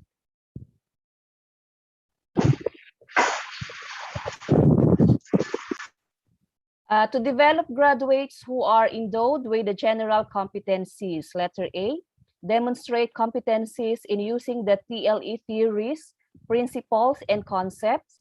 Letter B, exhibit technical skills and competence in home management and entrepreneurship, industrial arts, agri-fisheries, and information and communication technology. Conduct researches on TLE showing reflective and critical thinking in response to the societal needs. Letter D, show knowledge, capability, and skills in teaching and assessing TLE courses. And the last, share knowledge and expertise of the discipline with the community. And here are the strategic directions. 1, shared vision of excellence, quality assurance, systems-based solutions, branding, internationalization, collaboration and partnership, product and service development, responsiveness to stakeholders, sustainability, and human capital management. So thank you so much. Thank you very much po, Doc Amor. And now our students will be guided with regards to the vision, mission, goals, and objective. At sa pagkakataon pong ito ay muli nating tawagin ang ating isa sa idolo dito sa pamantasan na namamanihala pagdating po sa scholarship, Dr. Lucila S. Escaleto.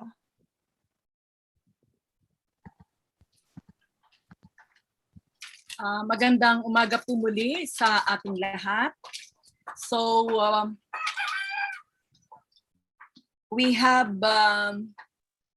7 types of scholarship awarded to deserving students of Philippine Normal University, South Luzon.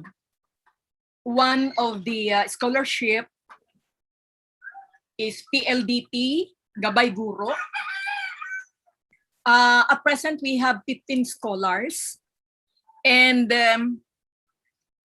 these scholars received 10,500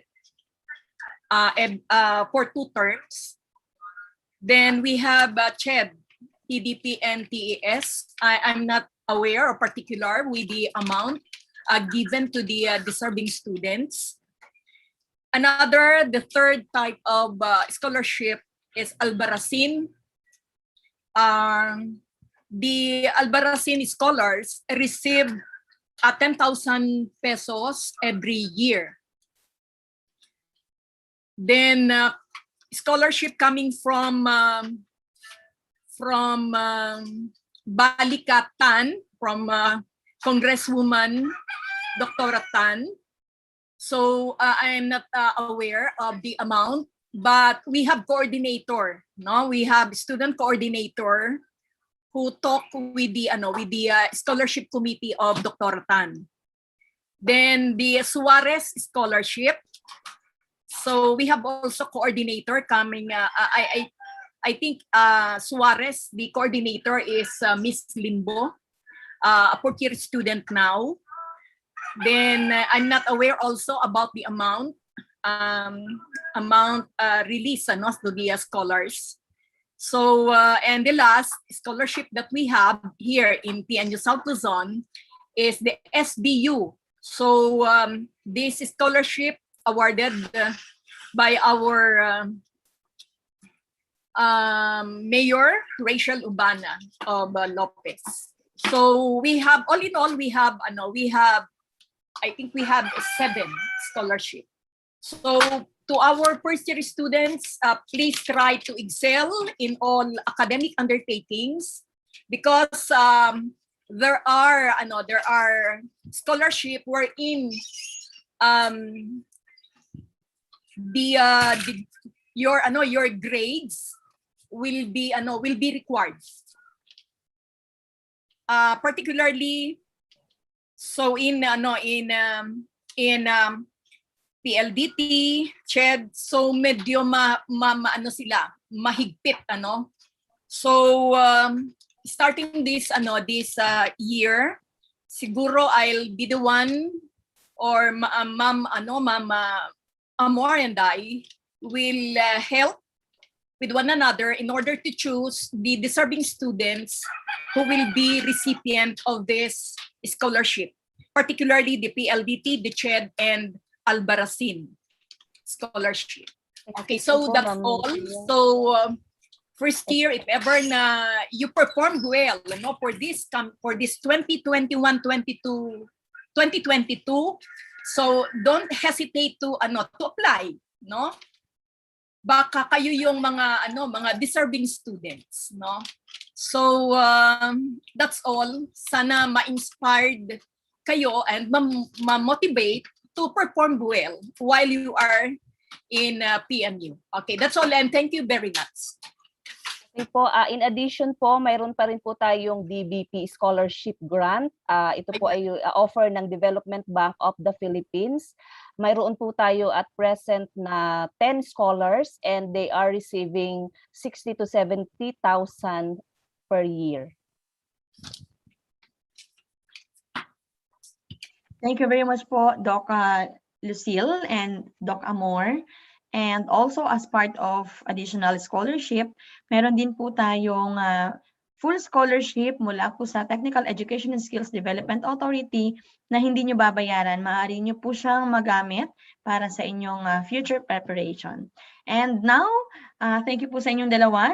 Dumako na po tayo sa usapin ng pagpaparehistro at pagpasok. At ibibigay ko po sa inyo ang atin pong OIC, tanggapan ng rehistro, Dr. Noli De Ramos. Magandang umaga po sa lahat. Naririnig po ako, Ma'am Cyrene? Yes po, sir. Loud and clear. So pagbati po sa ating lahat, lalong-lalo na po sa ating Pangulo, President Bert J. Tuga, sa ating EDP, Dr. Lea Amor S. Cortez, sa ating Dean for Academics and TLE, Dr. Amor Dunisa, and to our Director for Finance, Engineer Dandy Suarez. Okay, ngayong umaga ay naatasan po ako na ibahagi sa inyo ang mga discussions, panuntunan related po sa pagpaparehistro at pagpasok. Okay, let me share my screen.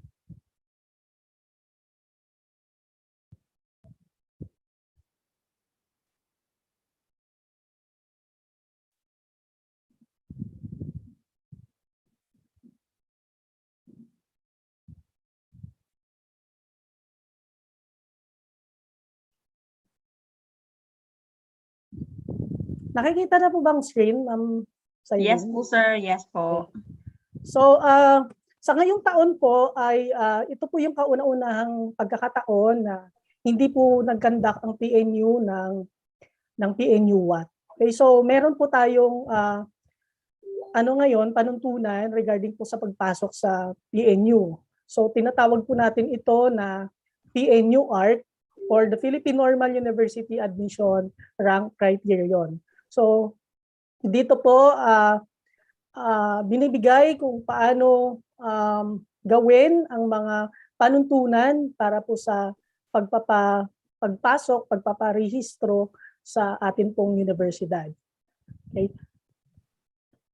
So ang main objective po ng PNU ARC is to address the documentary requirements needed for the online application, admission standards, and procedures to be implemented for this academic year 2021-2022. So ito po yung mga specific objectives na ginawa po natin for this academic year 2021-2022. So to develop a new admission guidelines and procedures for the online application, propose a list of documentary requirements for the new admission procedures, and prepare a schedule of admission activities application for academic year 2021-2022. Ano-ano po yung mga naging requirements ng mga estudyante natin dahil wala nga po tayong PNU Watt. So sa ngayon po may mga karagdagang mga requirements dahil nga po hindi po tayo nagkaroon ng PNU Watt, so nadagdagan po yung mga requirements na maisasubmit po ng mga estudyante po natin na papasok sa PNU. So dito po sa admission requirements ay ang eligibility requirement for the local applicant. So dapat po sila ay graduate ng grade 12 students na galing po sa DepEd or any private schools nor secondary schools abroad, even and abroad, that expected to graduate at the end of academic year 2020-2021. At also, grade 12 graduates of DepEd accredited schools or secondary schools abroad and has not taken any college course. Completed middle school or its equivalent, example, Philippine Educational Placement Test, Alternative Learning System or Non-Formal Equivalency Test, and certified by the Department of Education. And all certificates will be subject to evaluation and confirmation. So ito po yung mga naging requirement ng mga naging estudyante natin sa pagpasok sa taong ito. Dati po kasi 2014 ito pa po yung mga requirement natin, pero dahil nga po wala tayong PNUWAT, nadagdagan po ito. So for graduating high school students, ang mga estudyante po natin dapat ay makapag-submit ang certified true copy or Form 137 or Form 138 galing ng grade 10 and grade 11 with no grade below 80% across all subject area and with a general weighted average or GWA of 85% or its equivalent. So napaka strict po namin in terms po doon sa requirement ng grade, no? Kasi marami pong mga applicant na gusto nilang talagang pumasok sa PNU pero hindi po sila qualified kasi may mga line of 7 sila. Even yung grades nila umabot ng 89 or 90, pero dahil nga po nagkaroon sila ng grades na below 80, so hindi po natin sila maaaring tanggapin. Then yung other applicants po natin for grade 12 graduates, so no grade below 80% across all subject area with a GWA of 85% or its equivalent and has not taken any undergraduate college program. So ito po yung mga graduate natin dito dati sa senior high school na hindi po nakapasok nung nakaraang taon. So ngayon po pwede na po silang mag-aral, no, dito sa PNU.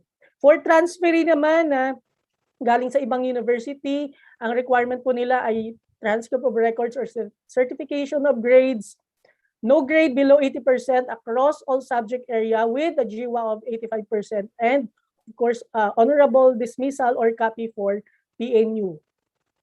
For those who completed their academic requirements or middle school na equivalent po galing sa DepEd, hingi lang po sila ng certification from Philippine Educational Test, ALS or Alternative Learning System or a Non-Formal Equivalency Test, both given and certified by the Department of Education under CMO number 10 series of 2018.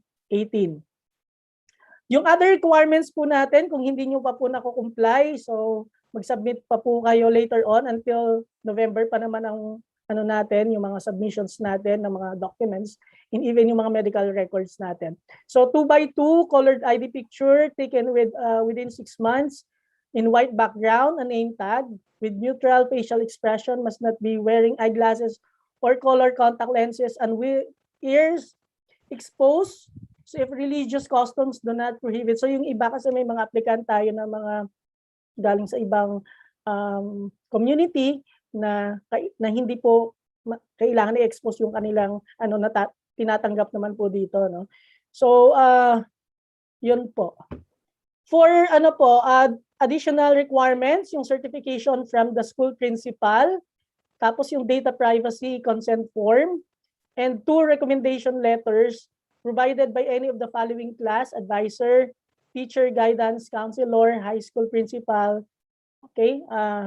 Yun po yung mga recommendation form na sinabit po ng mga po ninyo, hininga ninyo ng copy, no, na mag-send ng recommendation form nila. Then of course, yung mga doon sa extracurricular and leadership certification, tinatanong po namin ito during interview kung meron po ba silang mga certificates kasi may points po kasi ito dito sa PNU ARC natin. So kung mayroon po kayong mga kapatid, kaibigan na maaring graduate at ganito pa rin po yung application natin for next year, so kailangan po nilang makahingi ng ganitong certification para po magkaroon po sila ng additional points, no, doon sa kanilang pag-a-apply. And of course, the last requirement is the application essay. Okay, so for the application screening, so ito po yung mga phases na ginawa namin for the past from March, no, up to August, na last week of August and September, no. So phase 1, ito po yung pag-kolekta namin ng mga application, tapos i-screen namin siya. We have received around 640 plus applications, pero hinati lang po namin yun kasi 50% of the qualified applicants with outstanding grades will be endorsed to phase 2. So dito sa phase 2 natin, naka-receive sila ng notice, pero dito nagkaroon kasi ng ng mga changes. Yung iba hindi naka-receive ng ng kanilang notifications. So yung iba po kasi ay inilagay namin sa Facebook page namin, no, may mga announcement po doon. So kung hindi po kayo nakatanggap, so pagpaumanhin po, applicants will be scheduled for a phone virtual interview. So nag-conduct po kami ng phone interview, virtual interview, tapos yung iba po through messenger kasi depende po doon sa connections, no, na availability ng mga interviewees natin. And for the phase 3, ito po yung mga qualified applicants na kailangan nilang mag-submit ng medical requirements to be evaluated by the University Health Services. At sa tingin ko po, dahil nga medyo mahirap po ngayon sa sitwasyon natin na makakuha ng mga medical requirements dahil nga sa pandemic, so in-extend po ang submission until November. And also, we have released the successful applicants that received the notice of admissions to proceed to enrollment. So nag-post din po kami sa Facebook page natin regarding po doon sa mga successful applicants na makakapasok po at tutuloy po sa enrollment natin. So ito po yung naging application procedure natin, no, from step 1 up to step 6 po. Then for our university calendar, may mga schedules po kasi dito na, for example po, yung last day of dropping of courses. So kung meron po kayong plano na hindi na tumuloy, dapat po gawin nyo po ito before November 8 kasi nasa calendar po natin yan. Pag hindi po kayo nakapag-drop ng inyong courses, no, lalabas po kasi doon sa record ninyo na maaring mabigyan kayo ng UW or tinatawag po natin na unauthorized withdrawal. At lalabas po kasi ito dito sa record ninyo na may UW po kayo. Okay? At yan pa po yung mga ibang dates na kailangan po nating gawin sa mga activities natin for our term 1. Okay? Sa usapin naman po ng authorized withdrawal at saka dropping of courses, so authorized withdrawal is a voluntary or termination by a student of his or her attendance from a course or enrollment in the university. So it is indicated in the registrar's record by an AW. So kung nakapag-withdraw po kayo or nag-drop po kayo ng inyong enrollment dito sa university, lalabas po sa record ninyo na AW. Okay? So students may be dropped if they have accumulated absences of at least 20% of the total number of class hours. Okay? Pero dito naman kasi sa ngayon, ang modality natin in terms sa attendance, no, dahil nga mahirap minsan yung signals ng mga intermittent yung signals ng mga estudyante natin. So pinapayagan po natin na extend, no? As long as na you have submitted your activities to your every subjects po. So students may be allowed to drop only before the midterm period. So nabanggit ko naman kanina yung date kung kailan po kayo dapat mag-drop ng inyong courses. So in case found meritorious by the faculty, the OSAS, and the university registrar, so pwede po kayong payagan. And a student who drops a subject without filing a dropping form and securing the approval of the university registrar shall be given automatically a grade of 70% in the subject. Okay, guidelines po for dismissal. The following are guidelines on student dismissal due to poor performance. Number 1, a student who receives a failing grade in 3 subjects within a semester or term, or 5 cumulative failing grades or unauthorized withdrawal at the end of any semester or term will be dismissed from the university. Okay? So a student with a failing grade shall be given a warning by the university registrar and refer to the Office of Student Affairs and Student Services for appropriate guidance. So the student's load for the succeeding semester term shall be correspondingly reduced. So example, by 1 load if he failed in one of the subjects. A student who is due for dismissal but who has been enrolled before the dismissal status is ascertained shall be permitted to remain up to the end of the semester or term in which it occurs. However, the student should be made to understand that dismissal would be enforced just the same at the end of the semester or term in case an incomplete grade becomes a failing grade. It is accounted against dismissal in the semester or term. So the university registrar sends a letter of dismissal to the student and his or her parents and to the associate dean, director concerned.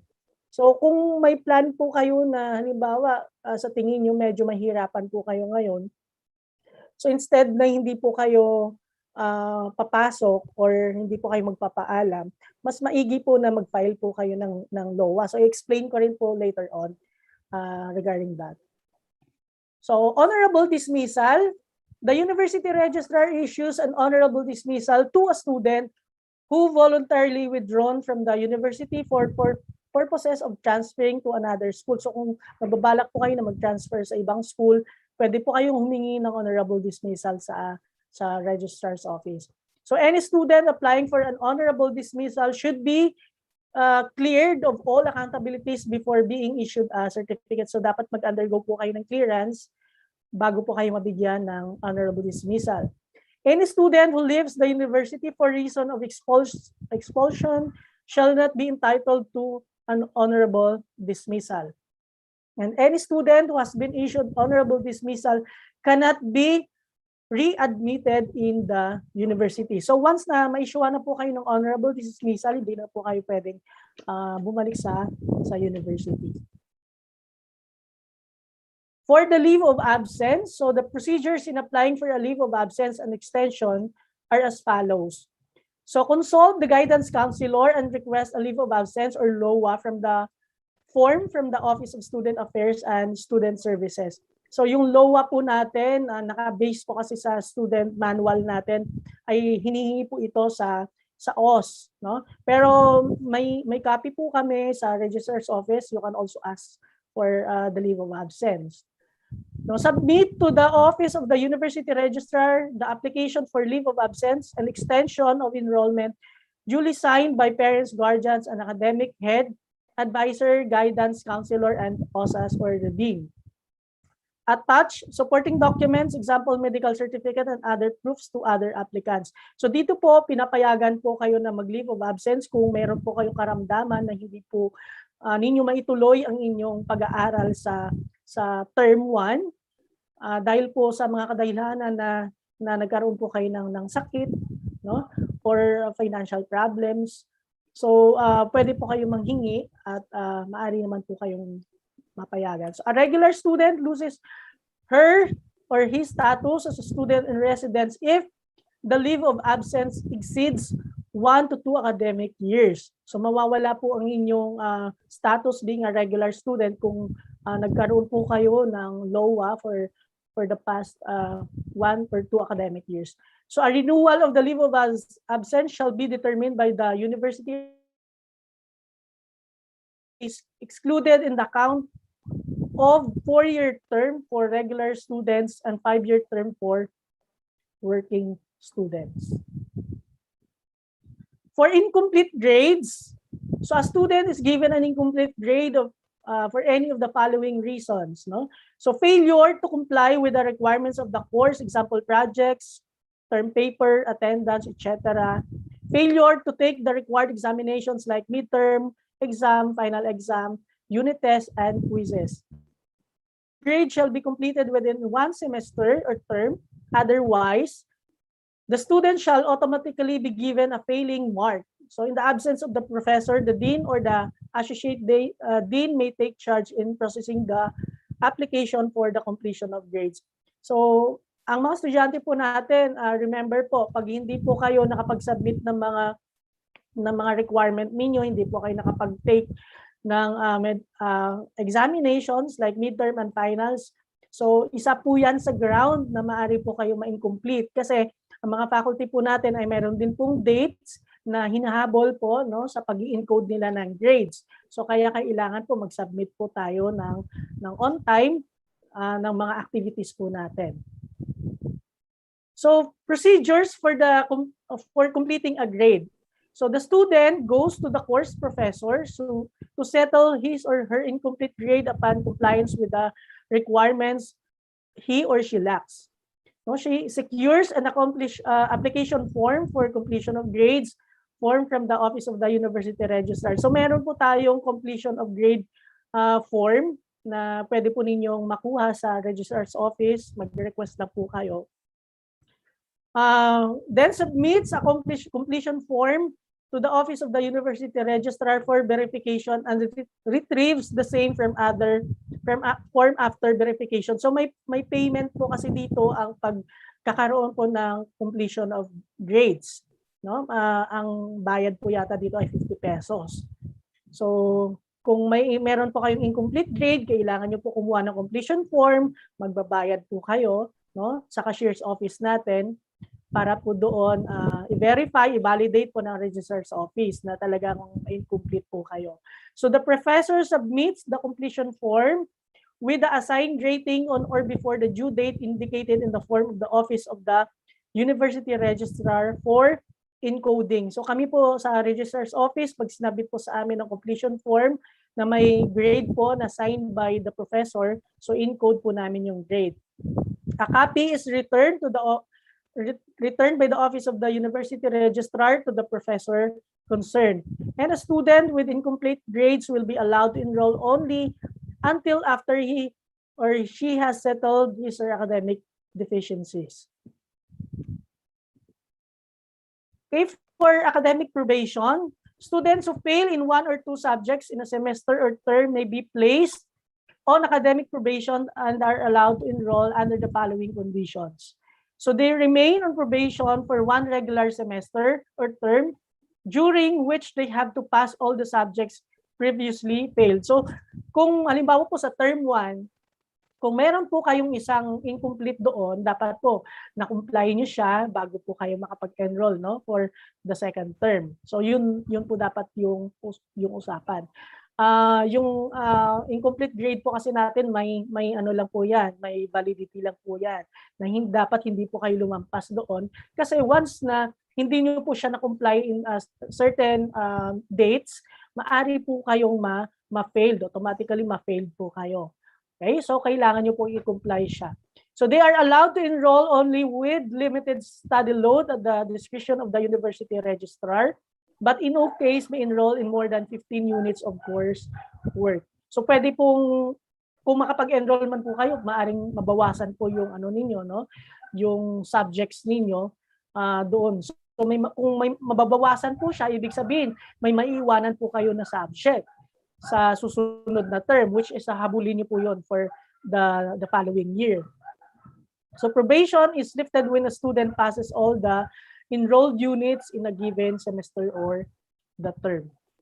So for readmission procedures naman, so a former student in good standing with the university at the time of withdrawal may be readmitted provided the non-enrollment has not exceeded the prescribed 5-year period. So halimbawa po, sa ngayong taon po kayo mag-uumpisa, tapos nag-leave of absence po kayo. So kung lumampas na po siya ng period na 5 years, maaring hindi na po kayo i-readmit, Dadaan ulit kayo sa proseso na pagpasok sa university natin. So if in case naman po, halimbawa, nasa university na po kayo, at meron na po kayong napasukan ng mga courses pero nag-leave of absence po kayo at papasok po ulit kayo sa university, dito na po kayo papasok sa readmission natin.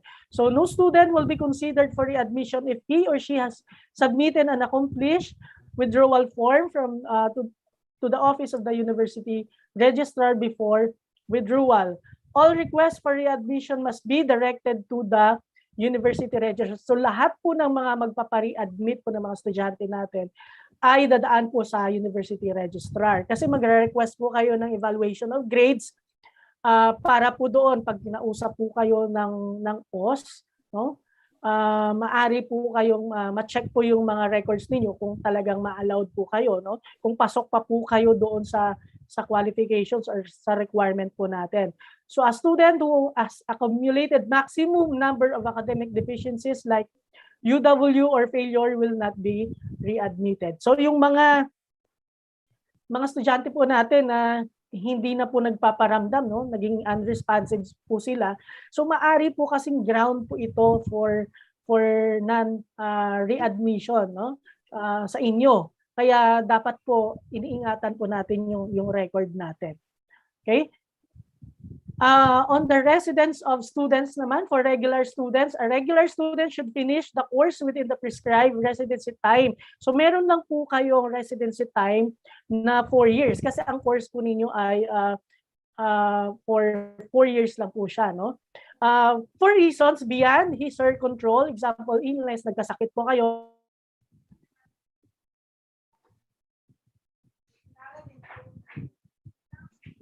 kasi nga dahil libre na po ang inyong mga tuition fees, so ina-allowed po kayo ng Unifast na mag-extend for 1 year. Kaya pag nag-extend po kayo more than 5 years, maari po yung estudyante ay siya na po yung magbabayad ng kanyang tuition fees. No? So for working students naman, yung mga estudyante natin na nagtatrabaho pero gustong nakapag-aral na po sa PNU, so minsan po kasi nalilimit yung kanilang mga units, no na kinukuha. So a working student may be given a grace period of not more than 2 semesters or 3 terms or 1 academic year. So binibigyan din po kayo ng 1 academic year.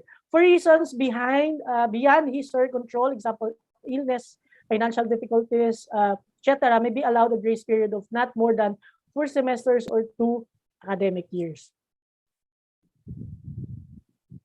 So for shifting of course naman or changing of majorships, should the student decide to shift or to pursue a course or majorship different from what she or has started, she must write a letter of request recommending approval to the Dean for Academics and PLE concerned, addressed on the Director of the Office of Admissions, and once approved, the OA letter is then endorsed to the university registrar so that appropriate changes in the students' records could be made. So dito po sa shifting of course and changing of majorship po natin, sa mga first year po natin na papasok sa ngayon, dahil naka-obtech po kayo, ay general information pa po yung yung subjects ninyo. So ibig sabihin sa lahat po ng courses ay open po siya. Pagdating po sa second term, dito lang po kasi medyo unique po kasi ang program ng PNU South Luzon. So pagdating po ng second term, magkakaroon po tayo ng majorship. So maari po kayong mamili ng major courses ninyo in BTLE Agri-Fisheries, BTLE Home Economics, and Bachelor in Mathematics and Science in Elementary Education. So doon naman po sa mga, halimbawa sa mga second year natin or third year students na gustong lumipat ng majorship, so maari po kasi kayong makumuha ng mga subjects, no, halimbawa BEMC, lilipat siya ng Agri-Fisheries. So may mga subjects po kasi kayo na mga naiwanan or hindi nakuha, no, during that period. So maari pong mapapadagdag po 'yon sa inyo, no, sa pagkuha ninyo or paglipat po ninyo ng major courses. So yung grading system naman po natin at the beginning of the semester or term, students have the right to be informed about the criteria for grading as reflected in the course syllabus. Only duly registered students should be given grades, and this can be double-checked through the official classes. Class list issued by the Office of the University Registrar through the faculty portal. So the grading system for undergraduate students is as follows. So ito po yung grading system natin, no, na sinusunod, no, na pagbigay na sa mga estudyante natin. So ito po yung lalabas na point scale doon po sa transcript of records po ninyo. So kung may makakuha po kayo ng 1 or 1.0, ibig sabihin excellent po yan. 125, very good. 1.5, very good. 175, good. 2, good. 2.25, satisfactory. 2.5, fairly satisfactory. 2.75, fairly satisfactory. And 3 is acceptable. For below 75 naman, pag nakakuha po kayo ng 5, ibig sabihin, failed po yun. Pag 6 naman, INC. And for 7, authorized withdrawal. Okay po? So pinapaalalahanan ko lang po yung mga faculty po natin na sana po sa umpisa po ng no, sa unang araw ng pagpasok natin, so we have to check the class list, no, kasi may mga ano po tayo, may mga cases po tayo na natapos na po yung buong semester, no? Tapos mayroon po palang mga estudyante na pumapasok sa isang course na hindi po sila naka-enroll, no? Hindi po nag-appear sa kanilang certificate of registration. So para ma-avoid po natin yung ganitong cases, so kailangan po nating i-check, no, sa class list natin kung talagang nandun po yung mga students natin. So i-email po namin ito sa registrar's office, yung class list, pati po yung email addresses ng mga estudyante po natin para po in preparation din po doon sa pagtatag po ninyo sa inyong LMS, kung ano man po yung gagamitin ninyong LMS, Google Classroom or Facebook. So yun po. Okay? For ito po, ang i-discuss ko po ngayon, no, kasi may mga changes po tayo sa ating schedule. So yung mga first year po natin, paki-picturean po. Ito po yung pinaka-schedule na ninyo, no? Kasi during the enrollment, meron kasi tayong 6 na sections. So dahil po hindi po natin naabot yung quota na 200, so inano po natin, no? Punuan po natin yung mga sections para po kasi bawat sections po ay 41 student, no? Pero during the enrollment po kasi yung ibang section ay 25 lang, 27. So pinuno po natin, kaya nabago po yung mga schedules po natin. So yung mga first year po natin, GE1, pakipicturean niyo po ito. Ito na po yung pinaka-official na schedule po ninyo for the term 1, academic year 2021-2022. Okay?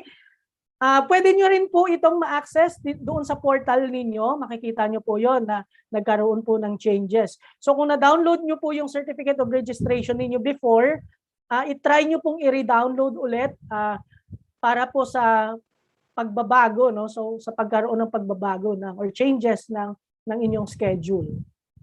Okay? Dito po naka-indicate na rin po yung mga teachers po ninyo kung sino po yung mag-handle ng mga courses. Yung mga blank po dito na wala pa pong professor ay hindi pa po kasi sila nabibigyan ng account sa portal natin, kaya hindi ko po sila matag as of the moment. But later on po ay naibigay naman po doon sa professor na kung sino po yung mag-handle ng courses na yon. Okay, for GE ito po ang inyong schedule. Okay, paki-snapshot po ninyo or paki-picturean po or paki-snip po para po makuha po ninyo yung schedules ninyo. For GE3, ito po yung schedule ninyo. So yung mga GE4 po dyan, ay GE5 at saka GE6, sa enrollment nila, paki-check po ninyo kasi nagbago na po yung section ninyo, no? So kasi pinasok na po kayo doon sa sa iba't ibang section para mapuno po. Okay, for GE4, ito po yung inyong schedule.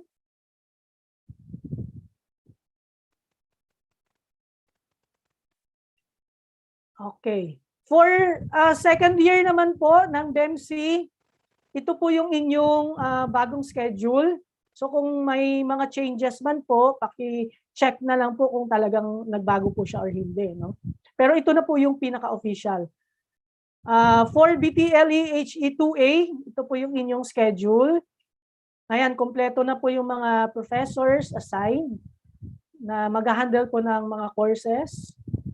For HE2B, ito po yun. For BTLE AFA 2,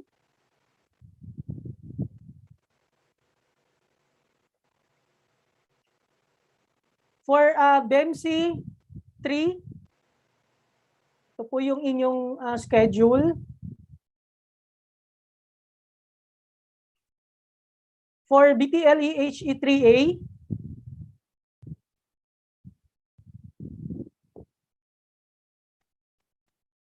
HE3B,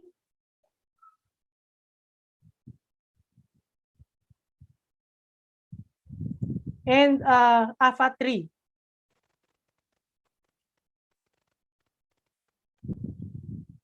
Okay, for our fourth year, HE4, ito po yung inyong schedule. And for AFA 3 po. AFA 4, sorry. Okay, so yun lang po. Bago po ako magtapos, gusto ko lang pong iwanan sa inyo ang quotation na to galing kay Brian Herbert. So the capacity to learn is a gift and the ability to learn is a skill. The willingness to learn is a choice.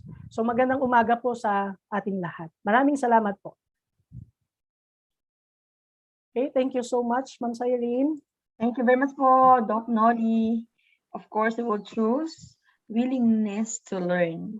Okay, so at this juncture, sa pagkakataon pong ito, ay ating tawagin ang ating ipinagmamalaking dilag para sa usaping pangkasarian at pag-unlad, Professor Brenda B. Villamor, tagapangasiwa ng Gender and Development.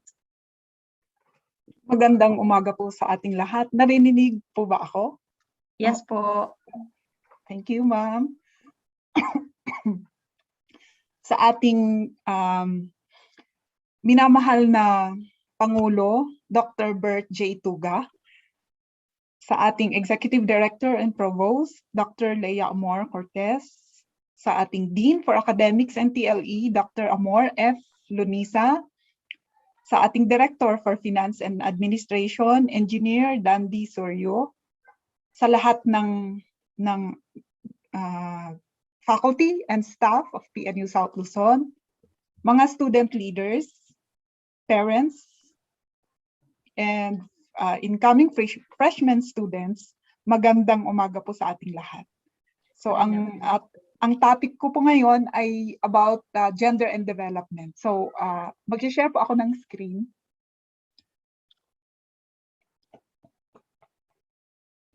Okay. Sige, so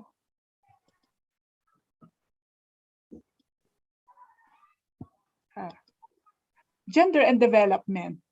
So ano ba yung usaping kasarian at pag-unlad in Tagalog? So I will start with defining what is gender and development. So this is a definition of gender and development by PCW or Philippine Commission on Women.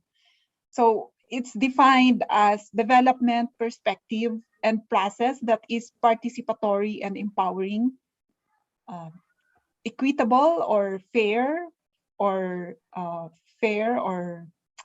it's impartial, sustainable, free from violence, respectful of human rights, supportive of self-determination, and actualization of human potential. So in short, it's the aim of the gender and development to maximize our all potentials, irrespective of gender.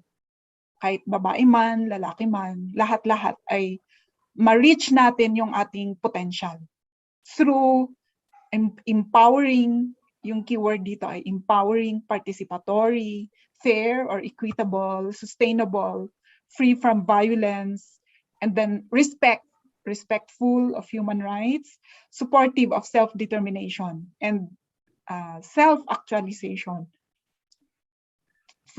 So that we will reach this our human potentials. So on the other hand, what is development? I look into the definition of development at ang definition niya ay growth or advancement.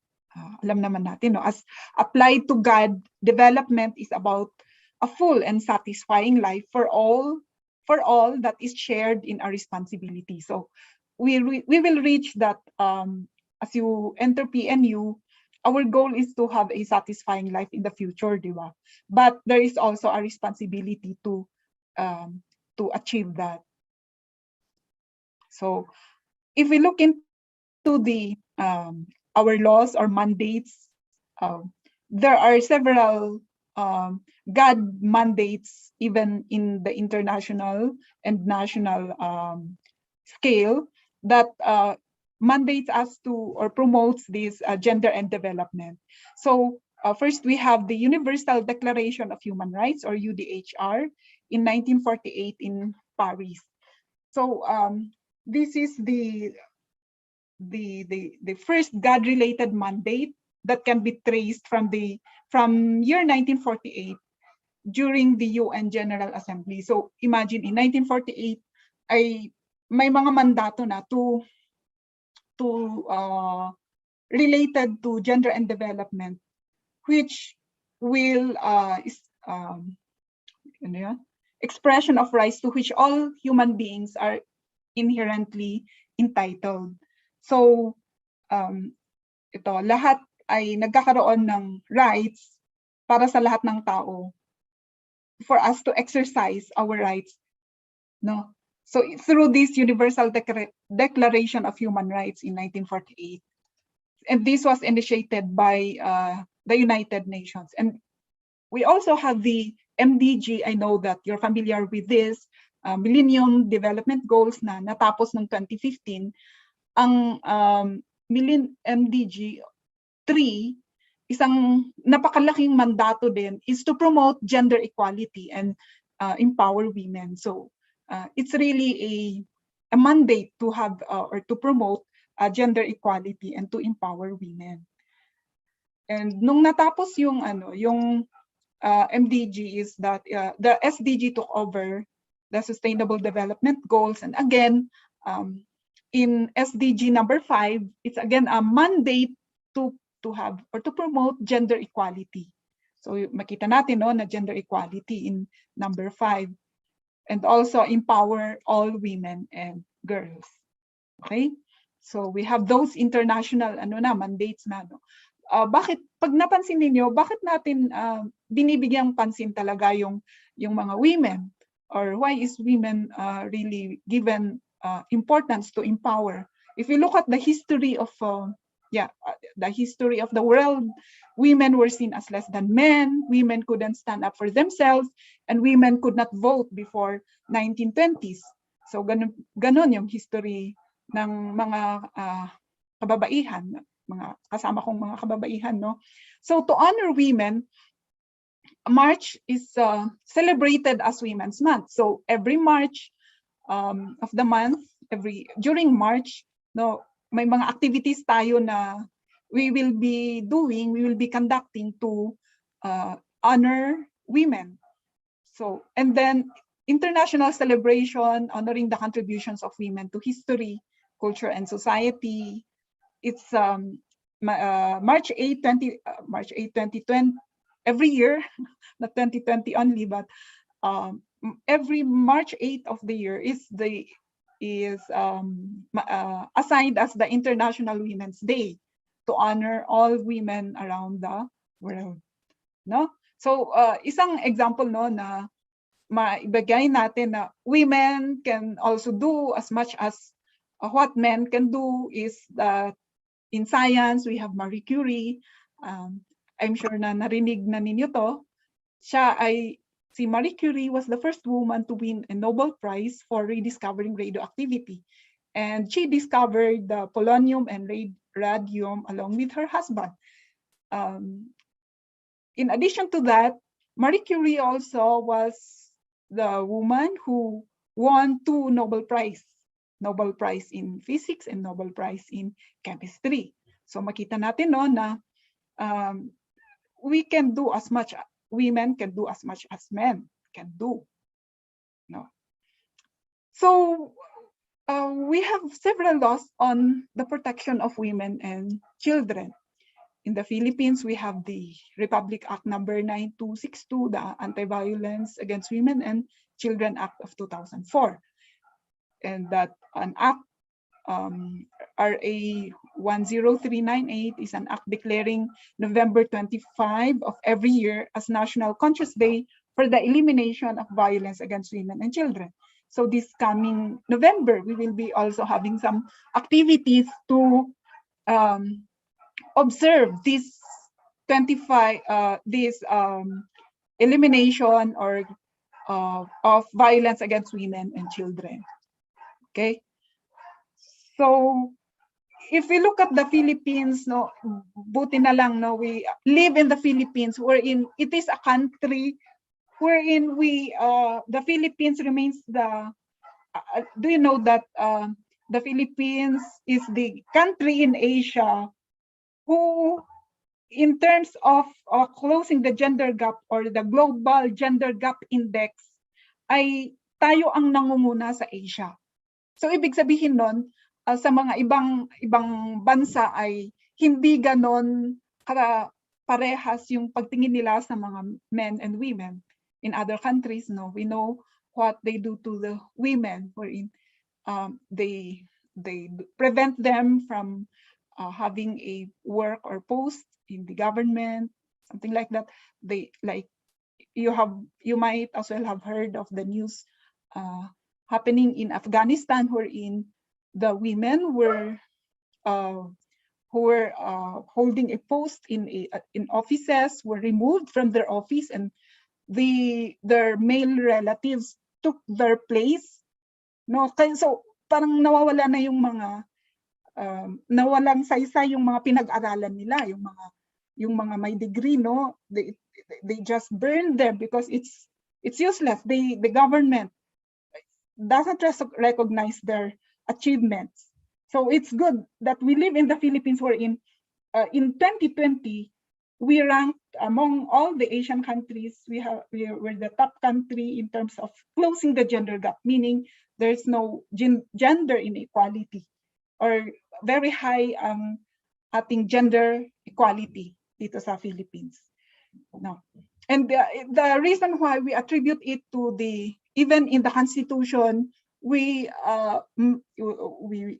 is mandated by law to recognize the role of women in nation building, and we ensure the equality of all the gender before the law of men and women. So in 1987 Constitution of the Republic of the Philippines, there's the Section 14 is intended for that law. Even in UN, in UN CEDAW, the Convention on the Elimination of All Forms of Discrimination Against Women, it came to effect in 1981, and Philippines is very active in the crafting of this convention, or the first draft of this was crafted by this late Senator Leticia Ramos Chahani and a Russian delegate. So the first draft was adopted by UN, and this became now the Convention on the Elimination of All Forms of Discrimination Against Women. So we remember our former Senator, late Leticia Valdez Ramos Chahani. She was a Filipino senator and writer. She was born in Lingayen, Pangasinan, but She died in March 20, 2017. Okay, so she is an example of an empowered woman who was able to contribute a lot in crafting a lot of laws for the protection of women in our country, and among others.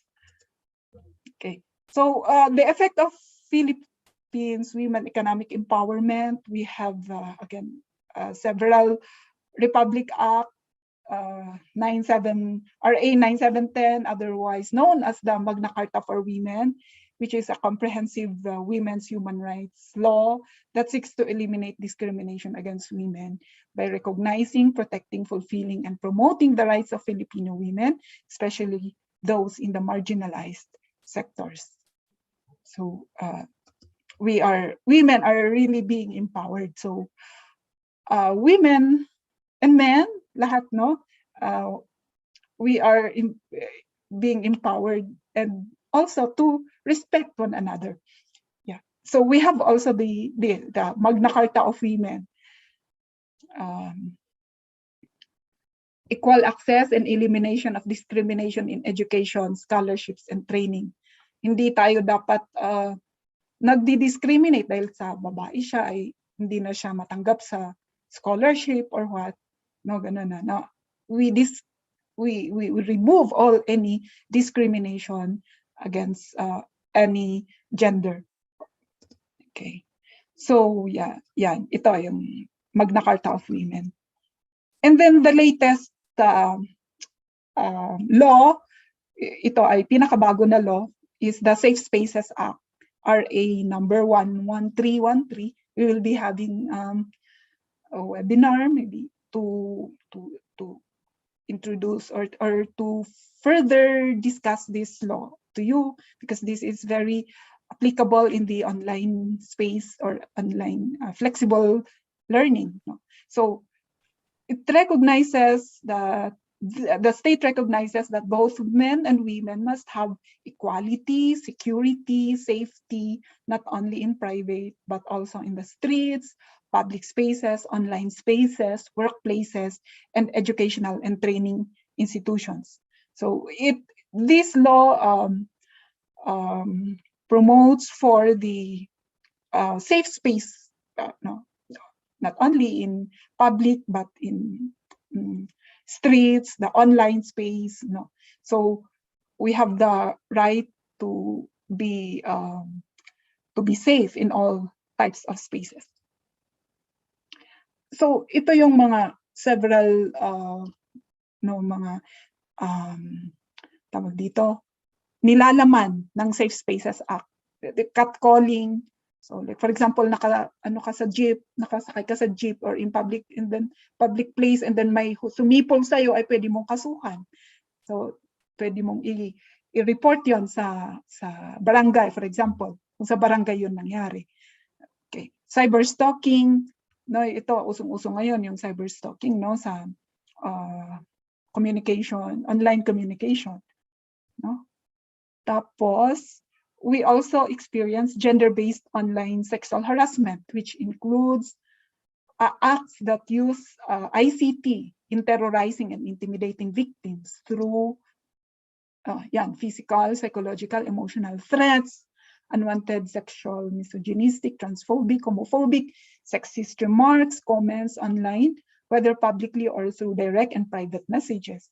So kung makaranas kayo ng mga ganitong example ng threats ay ngayon sa online, no, kasi online tayo or flexible tayo, ay pwede niyong i-report sa ating office at mabigyan ng kung yung mga teachers or classmates, o pwedeng classmate to another classmate, kung ginawa yan sa inyo, ay pwede niyong mai-report ito at magkaroon ng due process. May proseso yan kung paano sila bigyan ng mga karampatang parusa kung they were found guilty of this. Invasion of the victim's privacy through cyber stalking and incessant messaging. Kung may mga sa cyber stalk, tapos always nagme-message sa inyo na hindi walang katapusang pagme-message, pwede nyo silang i-report. uploading and sharing without the consent of the victims any form of media that contains photos, voice or video with sexual content. Yun, yung mga threat sa inyo kung may mga classmates kayo or or other people who are threatening you or ina-upload yung mga picture ninyo, or yung usong-usong ngayon yung papalitan, no, yung nude picture and then papalitan yung mukha at tawag dito, pinalit yung mukha ninyo. Ay pwedeng yung sa FB, for example, pwedeng yung i-report yan sa FB. Pwedeng kung yan ginawa yan ng classmate ninyo or pwede niyong i-report dito sa Gender and Development Office. Okay. Any unauthorized recording and sharing of any of the victims' photos, videos, or any information online. Yan. May mga unauthorized recording and sharing of the victims' photos. Like, for example, walang permission tapos sa'yo, tapos pinost yung picture mo na ayaw mo namang, wala kang consent na post yung lalo na yung mga with yung mga nude, obscene photos, no. Yan. Impersonating identities of victims online or posting lies about victims to harm their reputation. Merong nag-post na paninira na hindi naman totoo sa inyo, tungkol sa inyo, ay pwede niyong i-report yan. Or like, for example, hindi totoo, tapos they post this lies in social media. Pwede yung i-report yung gumagawa ng mga ganito. Filing false abuse reports to online platforms to silence victims. So all of these are laws that needs to be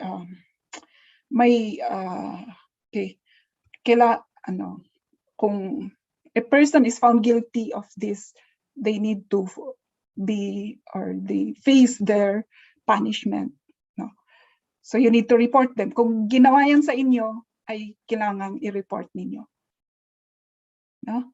So, in short, or to summarize, our office, the Gender and Development Office, promotes gender equality and women empowerment. And as a result, sabay-sabay tayong mag-progress or to grow.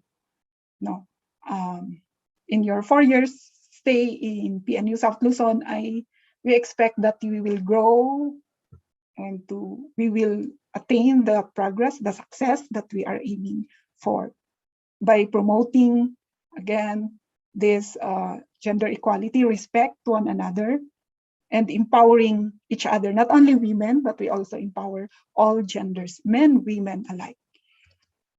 Okay, so in short, I will, to finish, I will leave these sayings: men of quality respect women's equality, and the other way around. Women of quality respect men's equality. So para lahat-lahat ay masaya. So thank you very much. See you soon. No, kasi virtual lang tayo nagkikita, but in the future we will see each other after this pandemic. Thank you very much. Thank you very much po, Professor Brenda. And now, let us alamin po natin ang usaping medikal na ibibigay sa atin ni Ginang Antoinette S. Barreto, ang nurse ng pamantasan.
Nurse, nagsasalita ka na ba? Wala kaming marinig. Kamute po.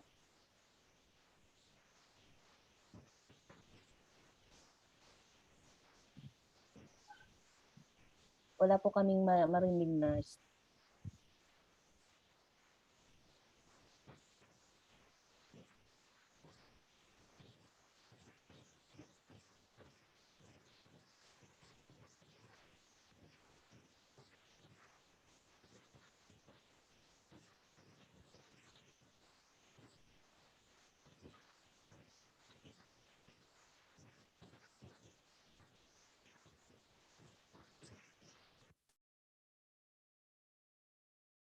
Dinig na po ako, ma'am. Yes po. Okay, dinig na po. Sorry po. At may technical difficulty lang po sa audio.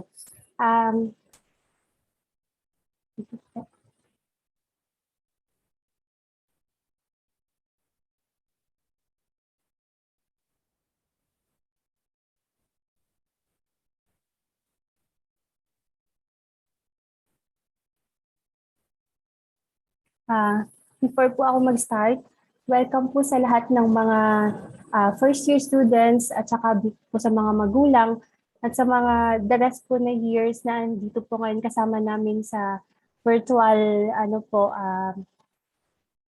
natin tawag dito, yung orientation. Binabati ko din po ang ating bagong ekutibong director at provost, si Dr. Lea Cortez, ang aming pong Dean ng Academics and PLE, Dr. Amor F. Rimisa, ang aming pong OIC Director for Finance and Admin, Sir Dandy Suryo. Ang Director po ng OSAS, si Dr. Lucila S. Escleto. Sa lahat po ng mga faculty at aking po mga kasamahan na staff, magandang umaga po sa lahat. Ang clinic po, yung University Health Unit po natin ay pinucompose po ng ating university physician na si Dr. Asuncion Viranieses. At ako po ang tumatayo bilang nurse sa ngayon po. Ang ating pong clinic ay may mga programs. Yung una po ay yung yearly physical and medical examination po natin. Ito po ay ang pinaka-importante na part para ma-admit po kayo sa pamantasan.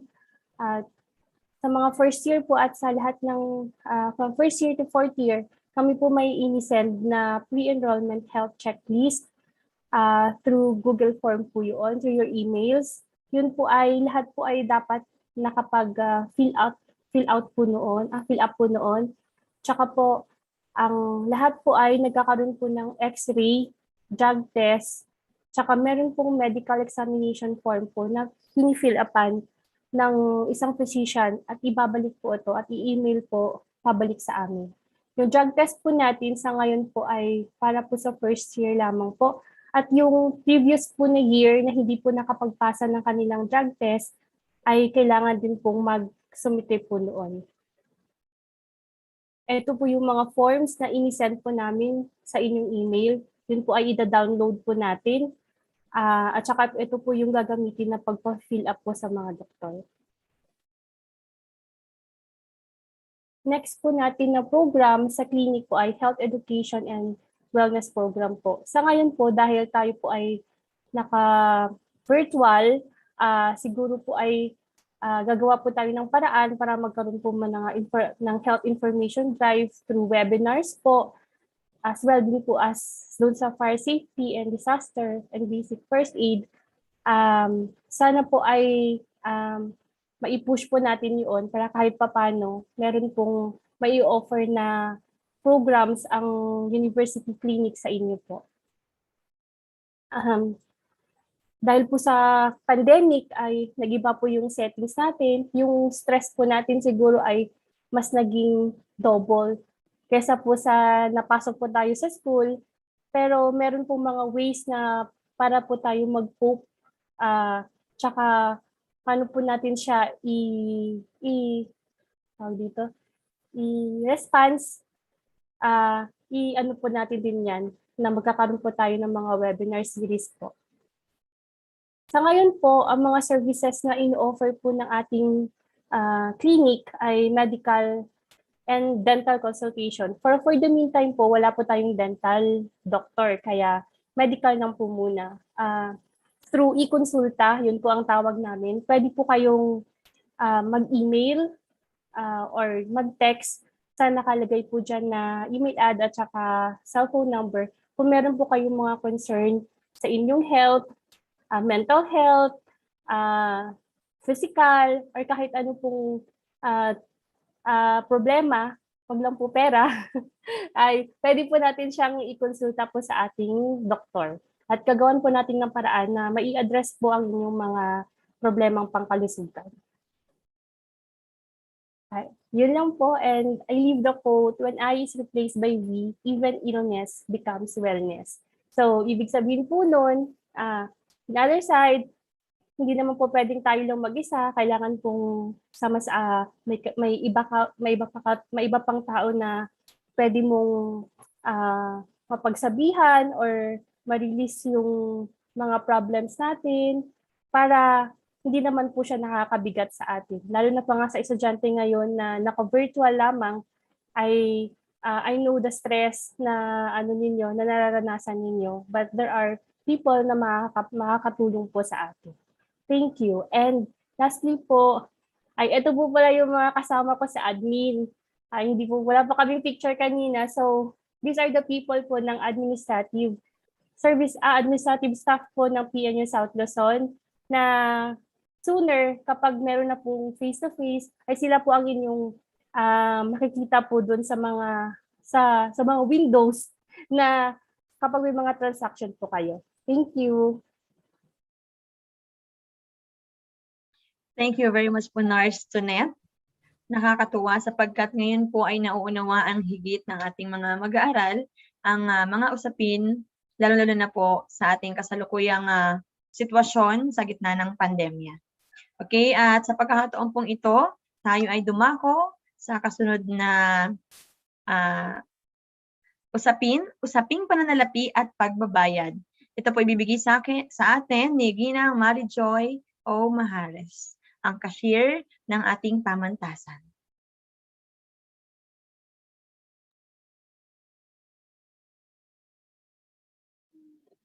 Mapagpalang ay po sa lahat, lalo't higit sa mga bagong mag-aaral ng inang pamantasan at sa kanilang mga magulang. Naatasan po ako na magbigay detalye sa mga usaping bayarin ng ating pamantasan. Una po, noong taong 2017 ay inaprubahan ni Pangulong Duterte ang Republic Act No. 10931 o ang Universal Access to Quality Tertiary Education Act. Sa batas po niya ito ay pinatupad ang libreng matrikula para sa mga mag-aaral sa kolehiyo. Kaya po simula ng nasabing taon ay wala na pong binabayaran ng ating mga mag-aaral, wala na din po ang mahabang pagpila tuwing enrollment period. So ano na lamang po ang binabayaran ng ating mga mag-aaral? Ilan po sa mga ito ay ang mga sumusunod. Una po ay ang mga document o student file records, kagaya ng TOR, Certificate of Registrations, copy of grades, at iba pa. Isa pa po ay ang mga uniforms. Meron po tayong standard uniform, PE, State University shirt, at color-coded t-shirt. Isa pa din po sa binabayaran ay ang let review at ang mga materials para dito, kagaya ng mga libro.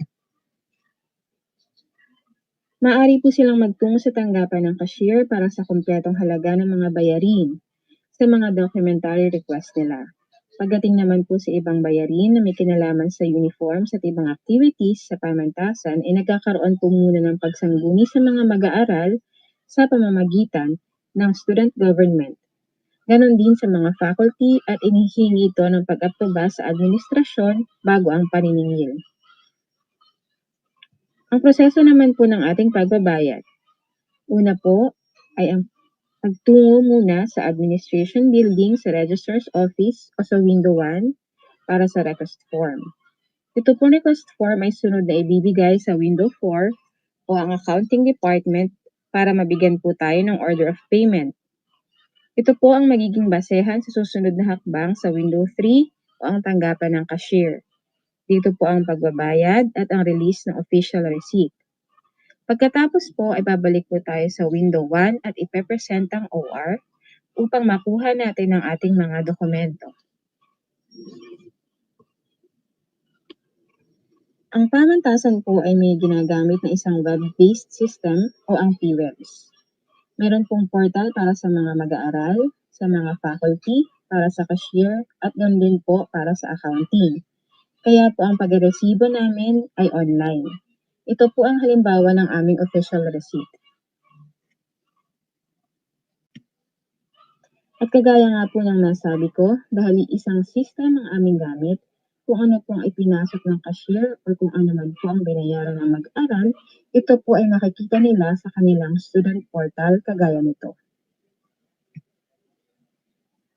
Panghuli po, para sa pamamahagi ng pinasyal na tulong sa ating mga scholars, ito po ay ginagawa sa pamamagitan ng kani-kanilang LBP Savings Account. Meron din po mga financial assistance na ibinibigay sa pamamagitan ng GCash o pagpapadala ng load allowance. Iyon lamang po mula sa tanggapan ng collection and disbursement. Maraming salamat po. Thank you very much po, Ma'am Joy, sa iyong pagpapaliwanag hinggil dito sa ating pamamaraan ng pagbabayad. At sa pagkakataon pong ito, ay ating pakinggan ang pangwakas na pananalita na ibibigay sa atin ng tagapangasiwa ng Publication and Management Development Office, Professor Iona Ofelia B. Zanoria. Thank you so much, Professor Sayrin Osenia. Am I clear? Narinig ba ako? Yes po.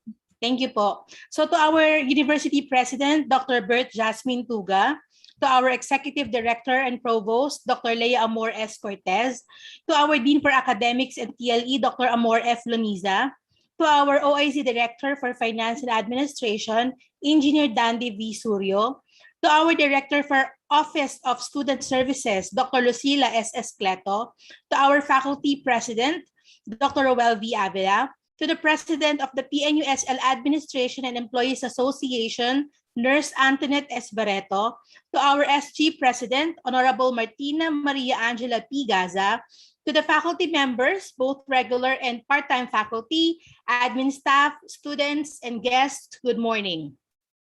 This is the day that the Lord has made. Let us rejoice and be glad in it. This is the scripture from the Bible that I am reminded of while preparing this message. Today, as we conduct our orientation for the school year 2021 to 2022, let us be reminded that we have surpassed school year 2020 to 2021 despite the pandemic, challenges, and adjustments. We just didn't surpass that year. We surpassed it stronger than ever. Today, let us be reminded once more that we are entering into a new season that will be full of challenges, especially for the incoming freshmen who will be adjusting as they enter the college life, especially entering PNU. This is another season for us to grab hold of our dreams and hold onto our hopes. As you enter PNU, bear in mind that you will not only be fulfilling your dream to become a teacher, but you will also giving yourself and your life to be of service to this nation. Lagi ninyong tatandaan kung kabataan ang pag-asa ng bayan, tayong mga guro ang pag-asa ng bayan. I hope that in your stay in PNU, you will not only learn the theories and concepts in teaching, but you will also learn to love PNU and this country. I would like to acknowledge and thank each and every one of you who are here right now, joining us via Zoom, and those who are watching via YouTube and Facebook Live. To our freshmen, thank you for choosing PNU, PNU South Luzon. To the PNU ones, welcome to school year 2021 to 2022. Supposedly, this is a closing message, but I believe that this is not because we are just about to enter to a new school year. So before I end this message, let me encourage you with the verse in the Bible, 2 Chronicles 15 verse 7, New International Version. But as for you, be strong and never give up, for your work will be rewarded. So I encourage you students and also my colleagues that let us start this school year motivated, inspired, with enthusiasm and joy. So with that, thank you so much. Magandang umaga sa lahat at pagpalain tayong lahat nawa ng Panginoon. Thank you so much. Thank you very much po, Professor Iona. So at this juncture, let us welcome the announcement. May mga paalaala po ba tayo? Mahahalagang mga anunsyo? Yes po, Doc Amor. Again, good afternoon na ba? Hindi, good morning pa. So I just would like to remind everyone for this afternoon's activity, although ito ay na-announce na kanina ng President ng Student Government, you will have capacity building training para sa maka-access kayo ng Google Classroom. And i-share ko lang yung screen ko ha, just to remind everyone of the activity on Monday. So ito yung schedule or calendar of activities for the opening of classes. So ito yung nandito na tayo ngayon sa September 27 to October 1, 2021. Ang students natin, students activity, access ePNU and other preferred platforms. Download, upload the learning tasks and activities and other class materials from ePNU. And you have to attend scheduled orientation sessions. So ito na yon, yung ating orientation. So on the schedule of our synchronous classes, synchronous sessions are held for the processing of asynchronous tasks and for clearing or clarifying ideas and concepts from assigned readings and or pre-recorded lectures. So mayroon tayong 1 hour synchronous session, and the schedule of our synchronous sessions will be Monday and Tuesday. So lahat ng synchronous sessions natin will be done every Monday and Tuesday. Sa regular class, yung hindi specialization ay 1 hour, 1 hour ang ating synchronous sessions. At yung mga specialization courses ay pwedeng sumobra ng 1 oras. Okay? And ano pa ba ang nakakalimutan ko? So we shall have a wellness break. May wellness break tayo. 1 week wellness break will be observed in the middle of the term. So no synchronous sessions will be conducted and no additional asynchronous session tasks and activities will be assigned.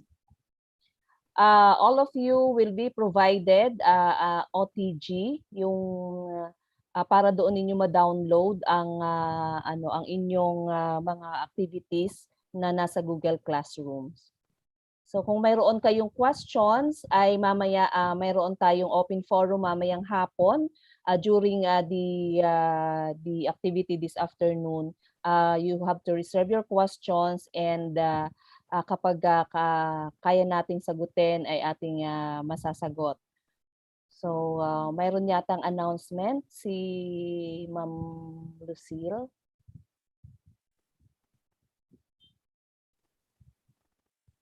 Ma'am Lucille, nagre-raise ka po ng hands. Meron ka pong announcement. Parang kanina pa po yun, ma'am. Ay, kanina pa po yan, Ma'am Amor. Supposed to be, I will ask sana Sir Noli about the prerequisite and prerequisite subjects. Na if ever the students failed to comply the requirements, what happened to him? Now, do we give leeway or leeway on the students? Kasi si Sir Noli po ang alam ko makakasagot dito, and he is the one to identify the subjects which we considered prerequisite at saka po hindi prerequisites. Yun lang po yung i-raise ko sana kanina, kaya lang ay siguro mahaba yung yung discussion ni Sir Noli, so hindi na po ako nag-insist. Sige po, ma'am, pag-usapan na lang po natin sa ating faculty meeting. Thank you po. Thank you very much po, Dr. Lucille. How about Engineer Okay, Dandy? another po, saglit lang po Sir Dandy, another announcement po. Mayroon pong i-upload na ano ang tawag doon, yung student parang teka lang ha. Sige Sir Dandy, ano ko lang, ihahanapin ko lang yung Magandang tanghali po uli. Ito naman po ay pahabol lang at medyo kanina po ay nakalimutan ko banggitin. Isa rin po pala sa kasama namin sa admin, sa procurement management unit ay si Ms. Joyce Tanteo na siya po ang magiging daan din para po sa nabanggit ni Jean Lunisa sa pag-purchase po ng OTG para sa ating mga mahal na estudyante. So, maraming salamat po ulit. Thank you very much po, Engineer Dandy.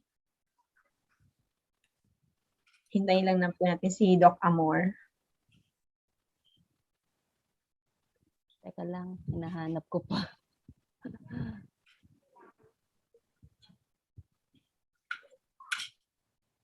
Ano ba yan?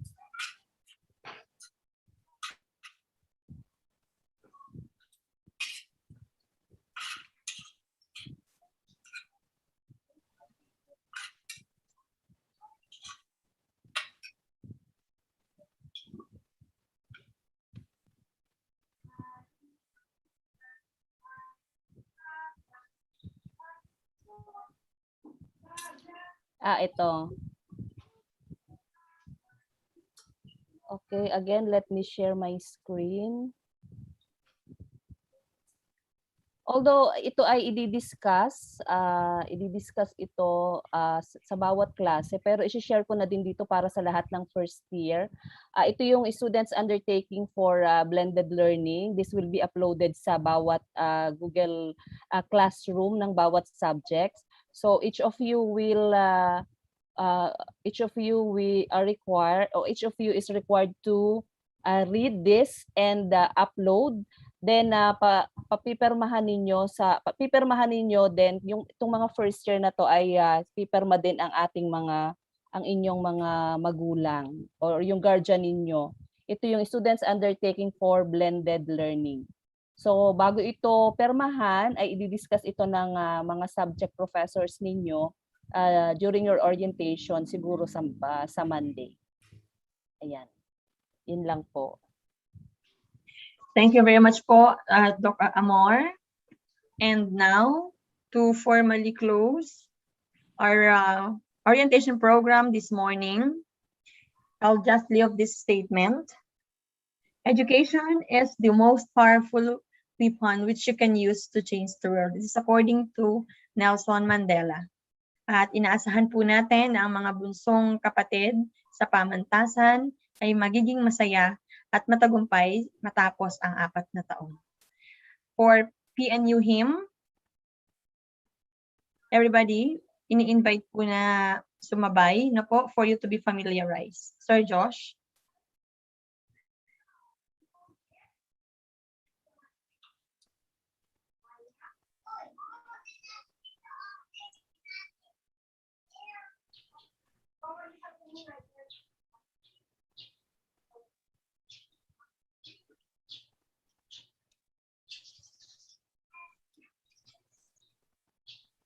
Okay, muli po ang pasasalamat ng lahat ng mga opisyales ng Pamantasang Normal ng Pilipinas sa mga magulangin at sa mga mag-aaral na sumama mula po sa simula ng ating palatuntunan hanggang sa kasalukuyan. At kagaya po ng paalaala ni Doc Lunisa, inaasahan po kayo mamayang hapon para sa higit pang kaalaman at impormasyon na inyong kailangang marinig.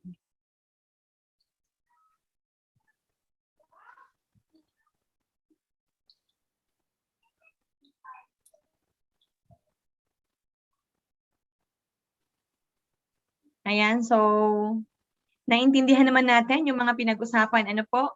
Huwag kayong magugulat kasi nagsisimula pa lang tayo at kagaya ng mga nabanggit, ang lahat ng ito ay paghahanda. Ano po? Paghahanda para sa inyong pagdating dito sa ating inang pamantasan. Okay? So may tanong po dito, Doc Amor, anong oras daw po yung mamayang hapon? 1 o'clock.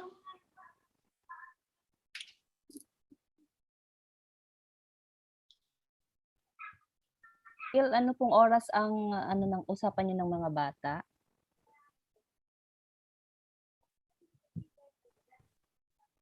Din? Ano Ang pong alam oras? ko po ay mag-resume ang program ng 1 o'clock this afternoon. Okay po. 1 o'clock daw po. Okay. So, thank you very much po. Para po doon sa nagtanong, ganap na ika-1 ng hapon, magsisimula po ang ating ikalawang bahagi ng palatuntunan. Okay? Again, ako po si Professor Siren Osenia, ang inyo pong naging tagapagpadali ng palatuntunan ngayong umaga. Sabay-sabay po nating awitin ang PNU hymn at ang atin pong mga bunsong kapatid upang higit po ninyong maulinigan o malaman ang bawat letra na sinasambit ng awit. Okay? Sir Josh?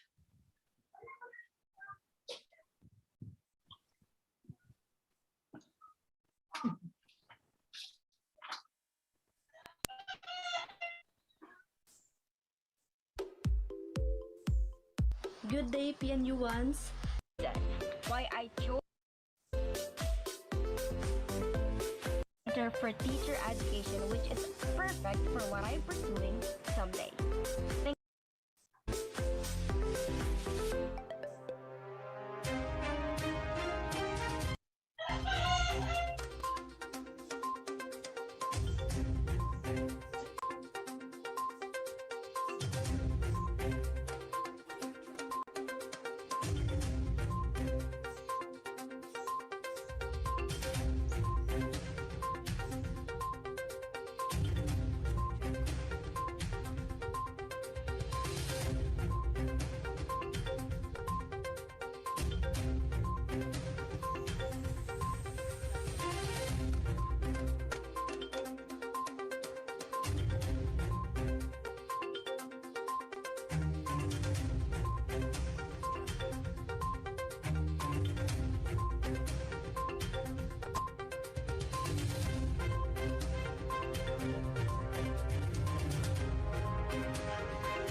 Yes po. Thank you po sa lahat. Thank you very much po sa lahat. Thank you po sa muling pagtitiwala. God bless po. Keep safe, everyone. Thank you. I'm sorry. Thank you po. Welcome po. Thank you po. Thank you po. Maraming salamat po sa inyo at sa ganap na ikasanang hapon ay muli tayong Ma'am, picture taking. Ayan. So, ito na po. Oo nga, May yung I mga request natira. everyone to please kindly turn on your camera for photo documentation. Parang naglalangis-langis na Ma'am Okay. Lucille? Yes, wait lang. Nakasando na ako. Nakasando na ako. Po ay Okay po, nakasando. yung mga naiwan. Sir Josh, ikaw na ang mag-picture ha. Yes, ma'am. Sige po.